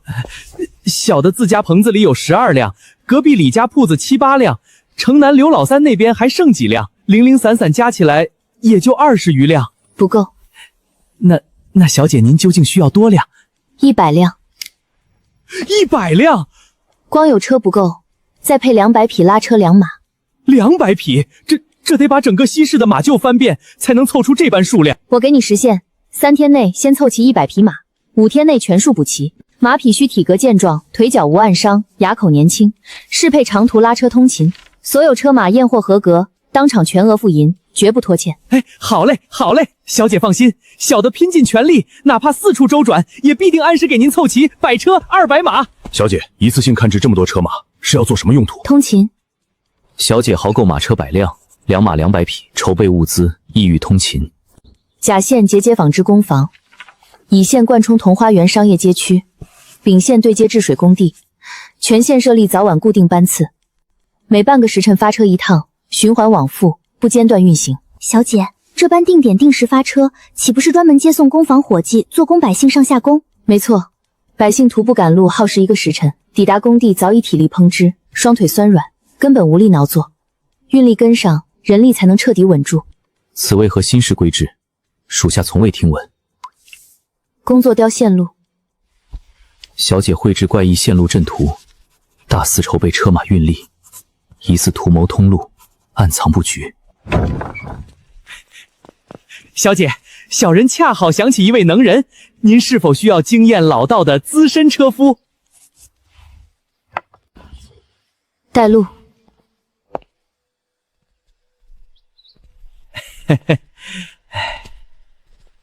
老张在家否？钱掌柜，今日登门，所谓何事？是普济堂贵客专程前来寻你。我是普济堂东家，顾明月。普济堂，东家远道而来，快请进。张师傅，你的腿什么时候能好全？早就好了，只是走路看着别点儿，赶车、控浆、变路，半点不耽误。既然无碍，为何会摔成重伤？3个月前水怀刚过，路况本就凶险，车型逼着我，一车强行拉2车的粮食，我当场直言超重，路面塌陷，轴臂断，太过危险。可车房家执意不听，强行派火。后来出事了，我真断了车轴，整车粮食翻进山沟，我连人带车滚落，硬生生摔断右腿。可车型颠倒黑白，说是我技术不精，操作失误，不仅分文未补，还扣了我半年全部工钱。明知必死的差事，你当初为何还要接，强行出车？家中老母卧病，2个年幼女儿等着吃饭，我不出车，不挣这份卖命钱，一家子当天就要断粮，活不下去。全新组建一支专属客运车队，100匹马，配齐100辆清水、白鹤3条固定线路，不拉货物，不运辎重，只接送往来做工百姓，行路行人。只载人？东家，从古至今，车马运货才有利可图，单纯载人，根本挣不到银子。我筹建这支车队，初衷从不是为了挣钱谋利。你从前可曾带队管理过一众车夫？最多的时候，我带过36名车夫一同跑线，每日出车前必逐车查验车轴、轮毂、缰绳，杜绝隐患。收车之后，逐一核查马蹄磨损、马匹喂养情况，底下人谁偷懒否喂草料、敷役竹签核对车况，便能查得清清楚楚，从无疏漏。即日起任职普济堂交通车队队长，月薪5两白银，足额阅见。养伤期间俸禄照发，分文不扣。全线调度、班次编排、路线管控、人员管束，尽数由你全权负责。东家，我腿脚有疾，身有残缺，当真可担此任？我重用的是你10几年跑线的阅历，严谨细致的本事，踏实负责的本心，从不是你的腿脚。从今往后，我张罗这条命，这身本事尽数归东家所有，誓死效忠，绝不辜负。小姐又看上一个瘸腿之人，尽数破格任用。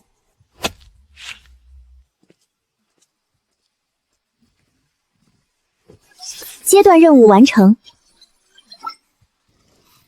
小姐，可是出了什么事？无事，返程回府去找我兄长。没人再争执刁难了。赵培特意来信报备，按照这套治水法子，雨季来临之前，至少能稳稳保住3县地界，杜绝水患险情。如此便好，江州根基暂时稳固，无后顾之忧，我们才有余力抽身，布局京都棋局。任务奖励开启，特权未来头条，可查看未来关键事件一次，药效发作，颍统领院耿直关键事件一次。这朝堂秘情，未免太过惊天动地。重点从不是后宫密室，是薛仁这个人。你说的是太医院那位院判？正是他。2个月后那场席卷京畿的疫病，朝廷能否稳住局面，护住万民，绝谢于他一人，以及那本11防控3论。他若身死，医书被毁，京畿数万百姓必死无疑。耿直，耿直是什么人？宫中隐卫统领，陛下贴身亲信。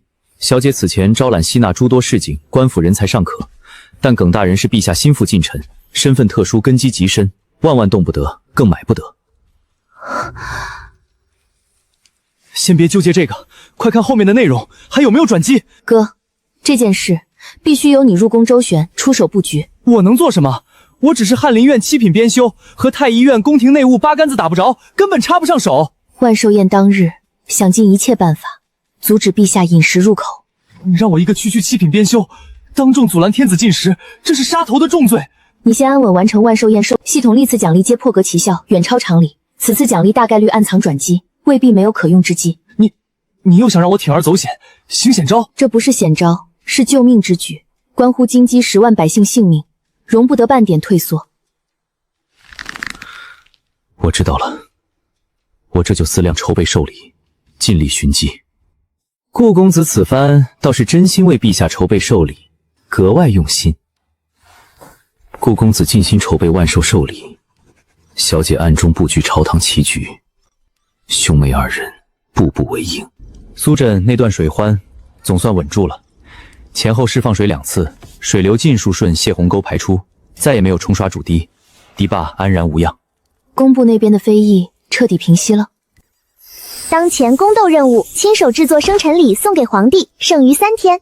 送什么呀？陛下贵为天子，珍宝无数，根本无从下手。你们常年随侍王府，近身伺候权贵，最清楚陛下喜好。皇帝平日里偏爱什么物件？陛下坐拥天下，奇珍异兽、金银古碗无一不缺，寻常物体入不了眼。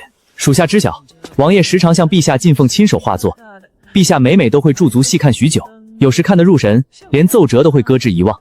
王爷所赠都是军政堪舆图、边防布防图，并非寻常赏玩画作。画画，这我擅长，我会。你还会画画？我怎么从未知晓？那当然，我年少时得过奖，妥妥的未来之星。这件事我怎么一点印象都没有？那时候你还没出生，自然不知。哥，你说的这个奖项含金量如何？幼儿园校儿书画大赛1等奖。行了，这事儿你不用操心，作画就是我的拿手特长，区受理，手到擒来，稳操胜券。寻常幼儿园画作，寻常7品编修手笔，从未入过宫廷眼界，这般贺礼送到御前，终究只会被陛下随手压入箱底，无人细。翰林院7品编修顾明礼，恭贺圣万，万寿千秋。县亲手画作1幅。何等贺礼，报上名目。下官亲手临摹画作，独家手笔，诚心敬献。刘大人，您看此画如何？可否入得御前眼界？礼物质朴合规，登记在册即可。翰林院编修顾明礼进献贺画一幅。叮，宫斗任务阶段性完成，成功为皇帝亲手制作并送出生辰贺礼。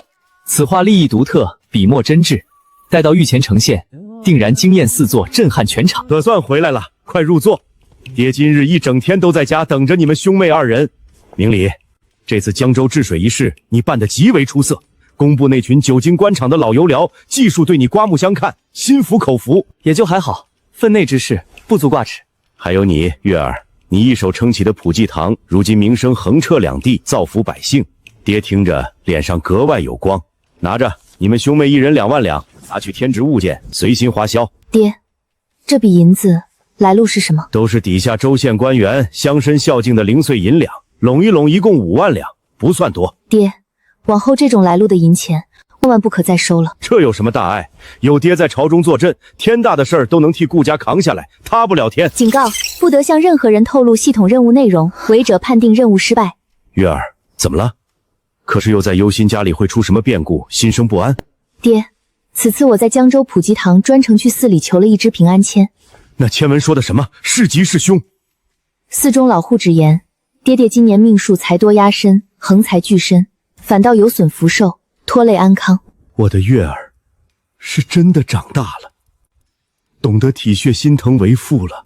爹，您会一直平平安安陪着我和哥哥的，对不对？对，爹一定会好好活着，一直陪着你们兄妹二人。那这笔银钱便交由我保管吧。大额现银积压库中，既应了财多压身的凶兆，折损福寿，又闲置无法生力，不如由我拿去周转盘活，也算替爹爹积福消灾。你这丫头从小就伶牙俐齿，最会哄你爹开心。罢了，爹爹信你，剩下的1万两也一并拿去周转。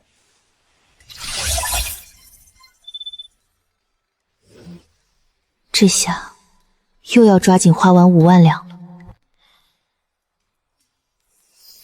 恭喜宿主完成宫斗支线任务，解锁专属技能奖励倾国倾城魅惑术。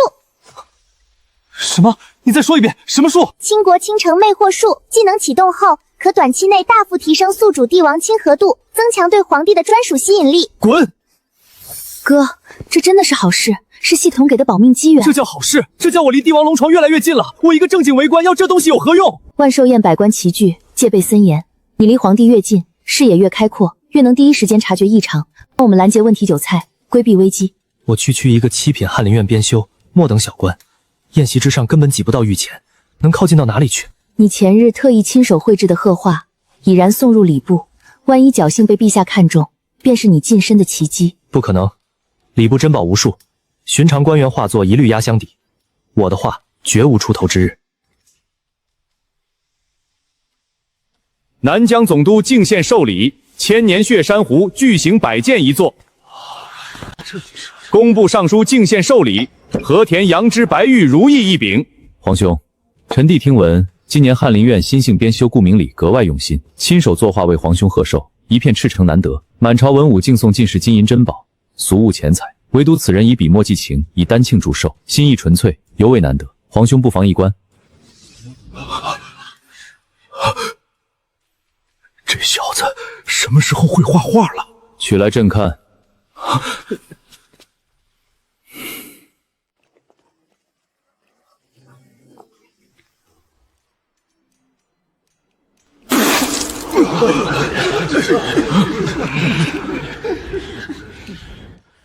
顾编九，解释一下。回陛下，此画名为《万马奔腾图》。马在哪儿？回陛下，技术奔腾而过，已然奔赴山河千里。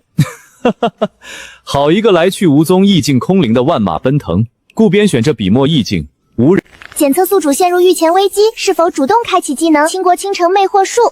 启动。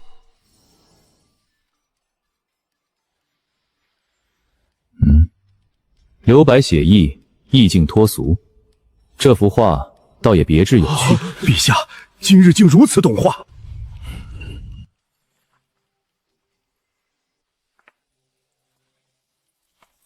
陛下万寿无疆，臣妾亲手酿制3年桃花醉，特献御前，愿陛下岁岁平安，福寿绵长。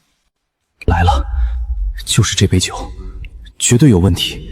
可我当众揭穿，无凭无据，贸然指控梅妃，不仅救不了陛下，反而会引火烧身，百口莫辩。误闯天家，劝欲放下手中杀。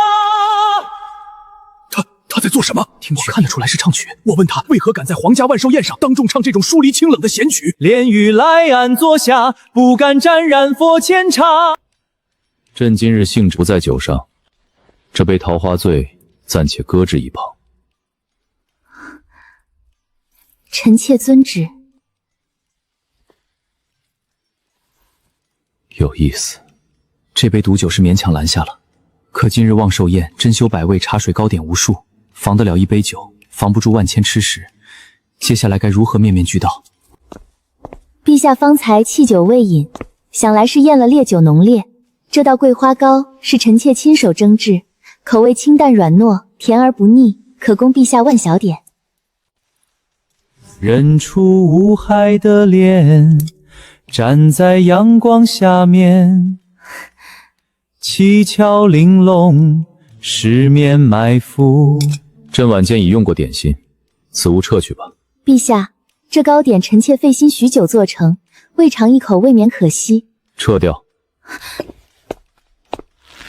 这顾边惊，莫不是只勾人视线、扰人算计的男狐狸精？完了，标准古装宫斗致命桥段，近身私语，单独献礼，深夜邀约，步步都是死局。陛下这下怕是躲不过了。陛下，臣妾在寒芳殿特意备下一份独门寿礼，别致隐秘，风月独赏，只适合陛下一人前往观览。我知道都是月亮惹的祸。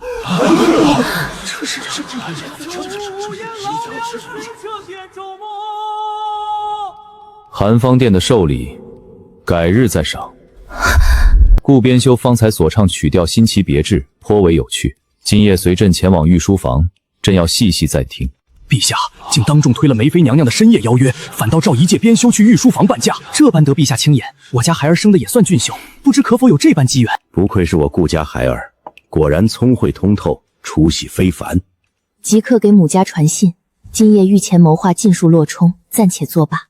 另外，全程紧盯顾家父子一言一行、一举一动，不得疏漏。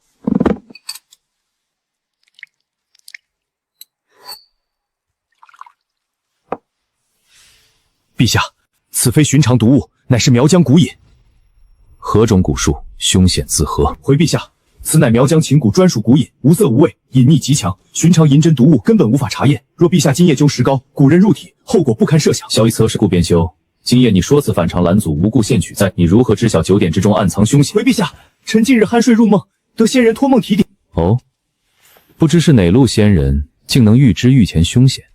梦中仙光太过炽盛，面容模糊不清，约摸是云端 VIP 专属特效仙人，专属于提点臣一人。荒唐说辞，唐叶敷衍，你最好还有正经缘由。臣有正事启奏，臣妹顾明月近日潜心钻研药理医术，一心求学精进，恳请薛太医闲暇之局抽空指点一二。皇兄，顾边修屈生新奇，心思机敏，屡次护驾有功，这般特殊本事，不如破格赏他一个专属名分。臣先行告退。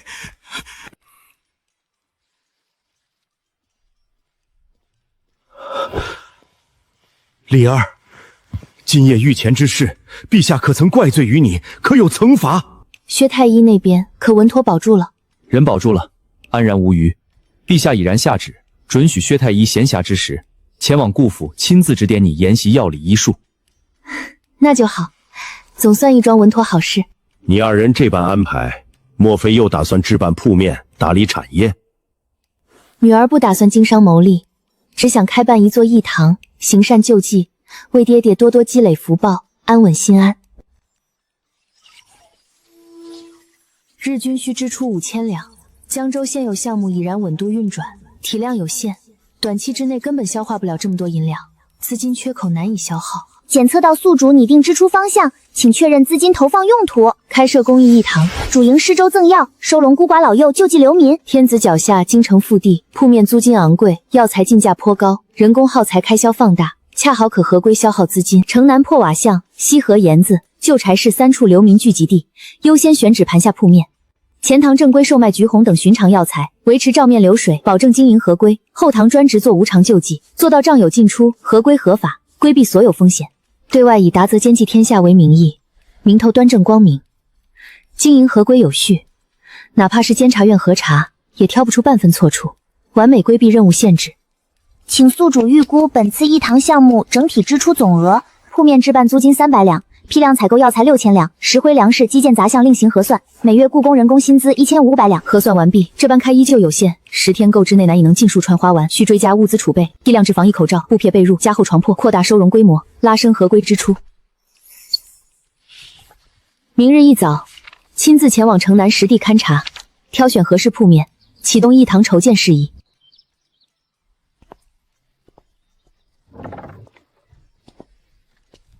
小姐，这位是王爷特意为您调配的师爷，姓陆，名清河。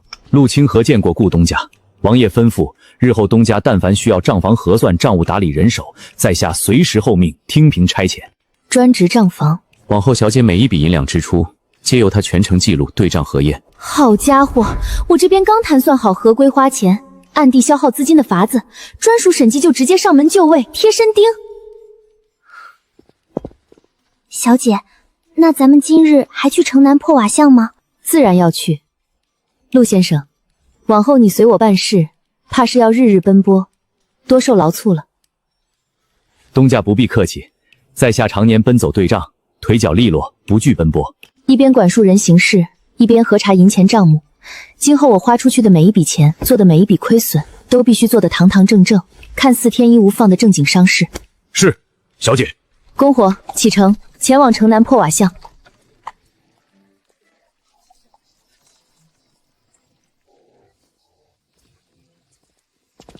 小姐，这地方也太过脏乱破败，气息污浊，实在不宜靠近。地方越是脏乱破败，流民聚集越多，越是适合开办一堂行善救济。东家定真决意在此处开铺经商，此地人烟杂乱，环境恶劣，全无商事根基。确定，就此处。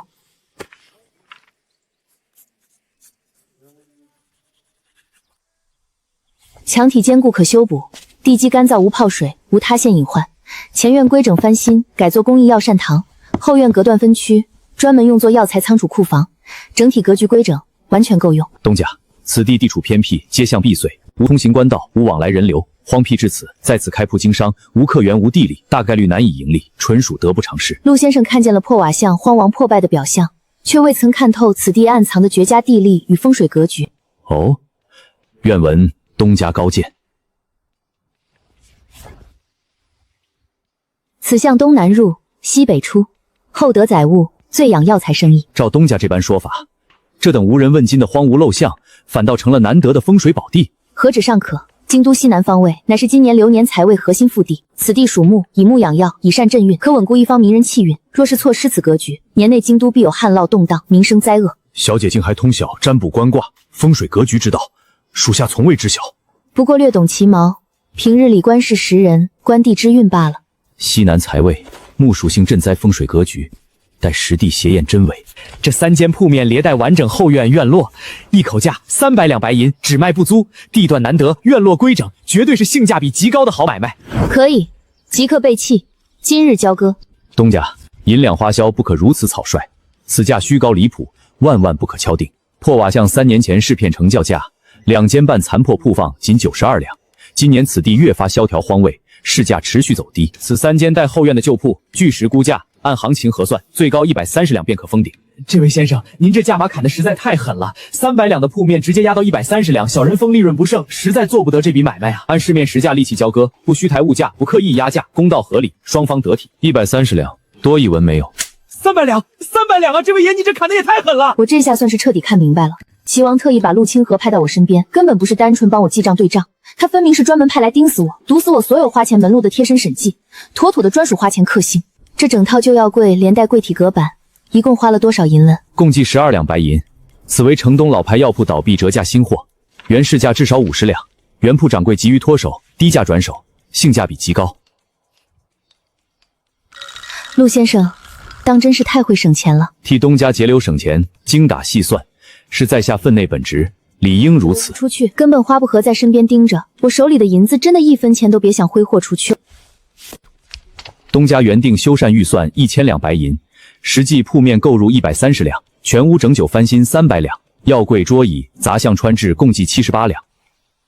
剩余银两呢？剩余银两全数封存，分文未动，分毫未私用，原样留存干查。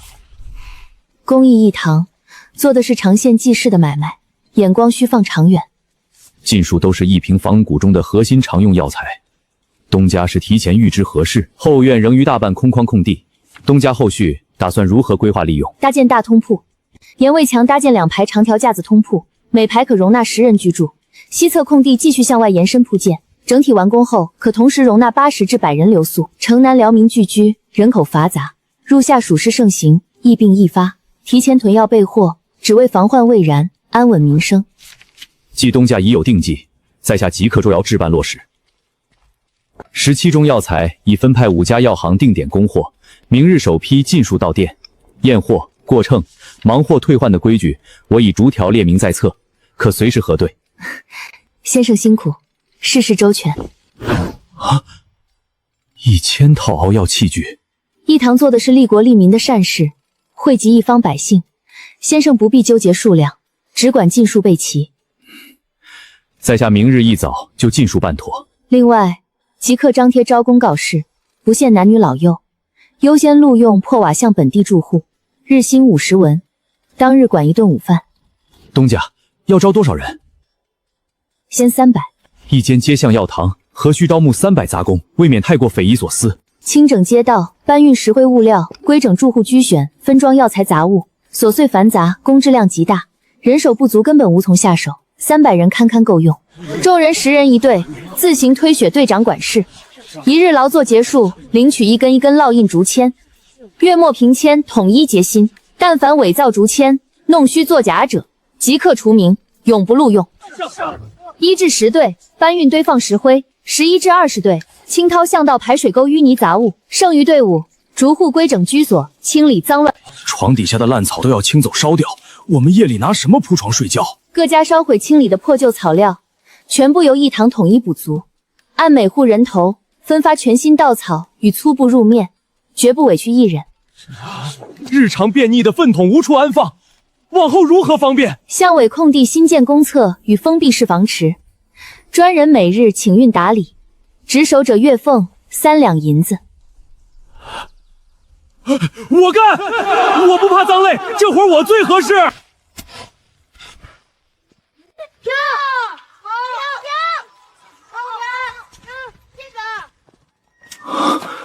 顾家千金到底又在谋划何等动静？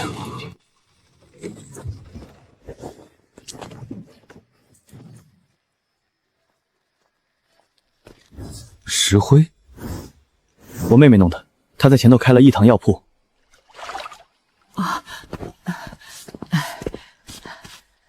顾公子，不必多礼。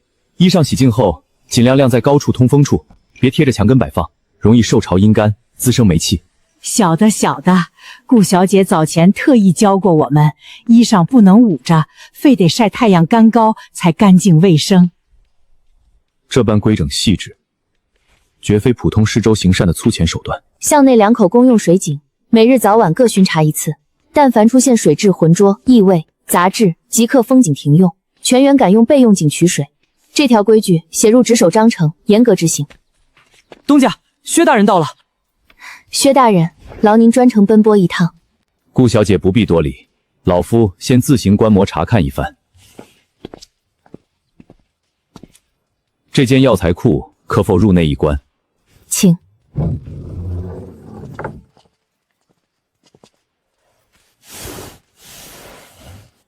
所有药材皆是今年新入库，分批核验验收，无陈旧媒介受潮药材，品质皆有保障。此物又是何物？此物名口罩，可遮挡口鼻，阻隔飞沫传播。飞沫？何物谓之飞沫？人说话、咳嗽、打喷嚏之时，口鼻会喷出细微水嘴，肉眼无法察觉，却极易裹获病菌四处传播。将此物佩戴于口鼻处，可大幅阻隔病菌，减少插感染。这一堂有点意思，小小年纪思虑周全，布局长远，当真后生可畏。不知顾小姐此番筹备，想让老夫帮你做些什么？想请薛大人为一堂订立正规医理章程，药方配伍、水源值守、隔离通铺管控、坐堂大夫与杂工分工，全部依照正统医理重新梳理核定。有据可考，有规可溯。唯有章程立得稳固，遇事方能从容不乱，不至于手忙脚乱。再者，坐堂行医之人，万万不可随意选配。老夫名下有一学生，年稍赫沉稳，性子清冷寡言，但问诊细致，医术一堂，将稳妥坐堂值守。不嫌弃，只要能精准行医问诊，恪守章程做事，便足够。那老夫明日便让他前来报道。药方合院、隔离管控、杂工值守操练，皆由他首轮盯控落实。老夫先替你逐一核查药方。东家，一堂首批账目已全数核对完毕，铺面修缮花费130两，药材采买2400两，人工薪资、石灰物料、粮食杂样等合计1170两，所有开销尽数算上，才3700两。若依照在下的节流章程后续运营，开销尚可再压缩1成，账目清爽明利，方能长久安稳运营。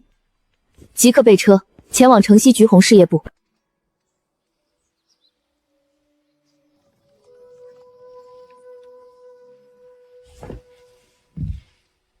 东家，属下日日算着时日，就笃定您近日会来须查。先去看库房。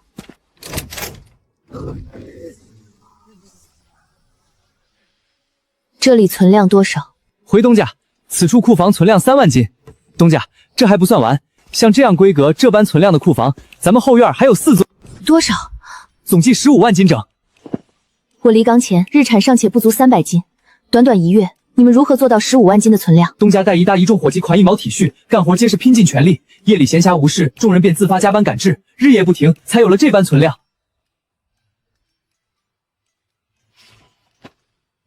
东家，不知拟定售价几何？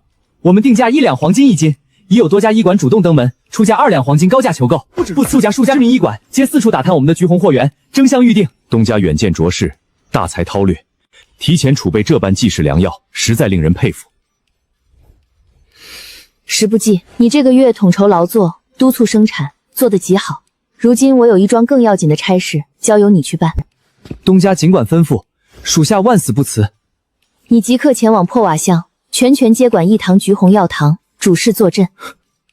东家，您还记得吗？属下以前经手的店铺，无一例外尽数做垮了。我记得，正因如此，如今才是你兑现能力、实现真正价值的绝佳时机。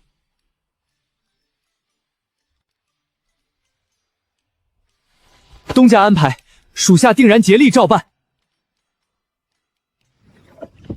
东家，药堂开张整整半月，堂内未曾来过一位客人，属下从早守到晚，别说客源，连一只苍蝇都未曾飞进店里。无妨，无垠无扰，是门前街巷环卫整洁，是好事。橘红药性沉敛，越沉越珍贵，做生意亦是如此，越是急于抛售牟利，越拉低药材档次，落了下乘。东家的意思是，我们不必执着于将货物快速卖出。没错，主动将货品短板、定价劣势坦诚告知客人，不推销不游炫，让客下自主抉择。属下卖明白了，譬如主动告知来份我们的橘红定价极高，劝退心存侥幸、贪图平价之人。正是，纠结价格、计较横亏的人，本就不是真正需要良药的主簿，无需迁就。堂堂普益堂橘红药堂，竟开在这陋巷，实在不入流。我早前便说，这藏在破巷里的药堂，定然不是什么好字号。二位公子见谅，小店橘红定价不菲，二位或许消费不起，不如早些离去，免得白费功夫。啊，你说什么？小店药材价格昂贵，二位公子消费不起，还请移步。买不起就滚！不知二位公子身否患有咳疾？若是无病无糟，实在无需耗费重金购药。本店橘红1两黄金1斤，寻常人根本舍不得这般破费。哼，谁说爷买不起？给爷来10斤。这般看来，他倒是比你强。10斤也敢拿出来显摆？给我装20斤！我要30斤！我40斤！我40斤！二位公子莫争，不如各退一步，一人50斤如何？成交。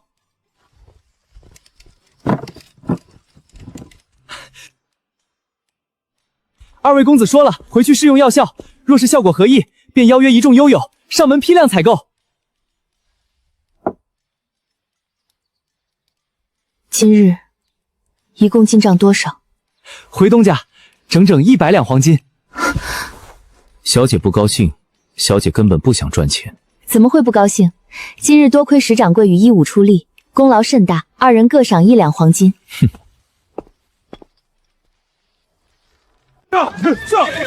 走。方大夫，多谢您。下一个咳嗽之人自觉遮好口鼻，切勿拥挤。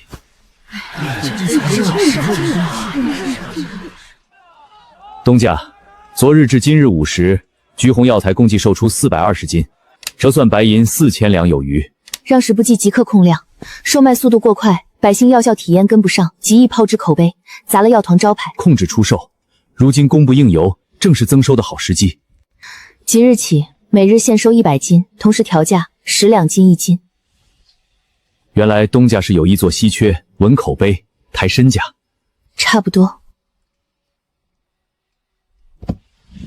东家，截至今日午时，橘红药堂累计营收12400两黄金，折算白银12万余两。扣除前期铺面投入、人工俸禄、药材采购、修缮装修等所有成本，本期纯黄利9万7千两白银。还有其余讯息，一并说吧。如今多地外地药商皆已派人入京打探我方橘红货源，目前登记在册的预定订单已层层排至明年开春，货源极度短。东家，橘红事业部加急来信，本月橘红产量突破28万斤。陆先生，即刻安排下发赏银。此时非年非节，无庆贺之事，东家为何突然大肆发放赏银？世人不可只做埋头苦干的牛马，药堂如今盈利丰厚，诸位伙计尽心竭力，自该分得红禄，共享成果。一武日日风餐露宿，奔走职守，劳苦功高，自然也该领取赏银。东家打算每份赏银下发多少？大掌柜10两金，管事6两金，普通户员1两金。陆先生、一武、13位功臣，一律按大掌柜最高规格经发。此番全折算白银3万1千两，即刻下发。赏银全数发放毕后，本期剩余净利依旧有6万6600两。心好累。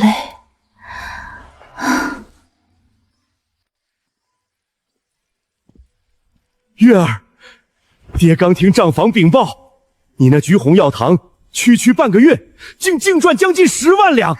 爹，女儿早就跟您说过，银子放在我手中，不止安稳稳妥，更能钱生钱，利滚利。如今这番成效，您总该彻底相信女儿了吧？信，怎么不信？我顾家月儿当真天资卓绝，本事过人。爹像你这般年纪时，尚且只是衙门里一介芝麻小官，月俸堪6两银子，度日尚且拘谨。你小小年纪，半月便可创收10万两，真是青出于蓝。爹，这是女儿此番盈利，特意孝敬您的第一笔大钱，共计5万两，无拘无束，任凭爹爹随意花销。月儿，你竟挣钱给爹花，爹这辈子劳碌半生，有你如此足矣，值了。爹，你女儿金融轻飘文字想要谋划，至少需要投入20万两白银，方能顺利落地，稳步铺开。月儿，你这话的意思是想跟爹要银子？爹，女儿跟您说几句掏心窝的实在话，咱们顾家根基单薄，您库房里囤积的大量银两只存不留，看似安稳，实则暗藏隐患。您看京中承恩侯府、定远伯府，哪家权贵不是根深叶茂，产业遍布？咱们顾家想要立足站稳，与人抗衡，绝不能死舍一库房死银坐等待毙。可这般巨额银两尽数投出，当真稳妥，必定能盈利。爹，您试想，昔日荒山无人问津，如今靠橘红产业变为源源盈利的金山，女儿何曾让您失望过？此番新项目周期虽长，但风控更低，利润更稳，根基更牢。私银囤库只会凭空招祸，活银流转，方能立身保命。不必多言，跟爹走。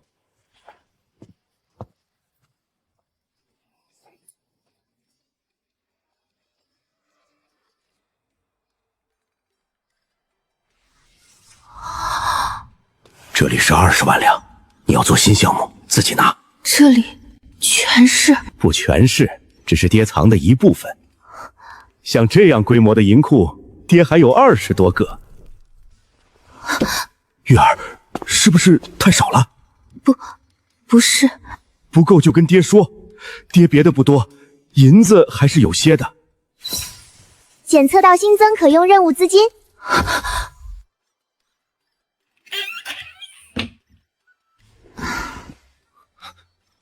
妹，你怎么了？我见到爹的银库了，很多很多，这样的银库，他还有20多个。咱爹业务范围挺广啊。新任务发布，任务目标：2个月内合理合法花完21万两盈利银1万两。任务限制：不得违法，不得无效丢弃，不得直接赠与无关人员。任务失败，顾家抄家结局提前触发。21万两，2个月。这还怎么花？哥，我现在特别想回现代上班。我也是。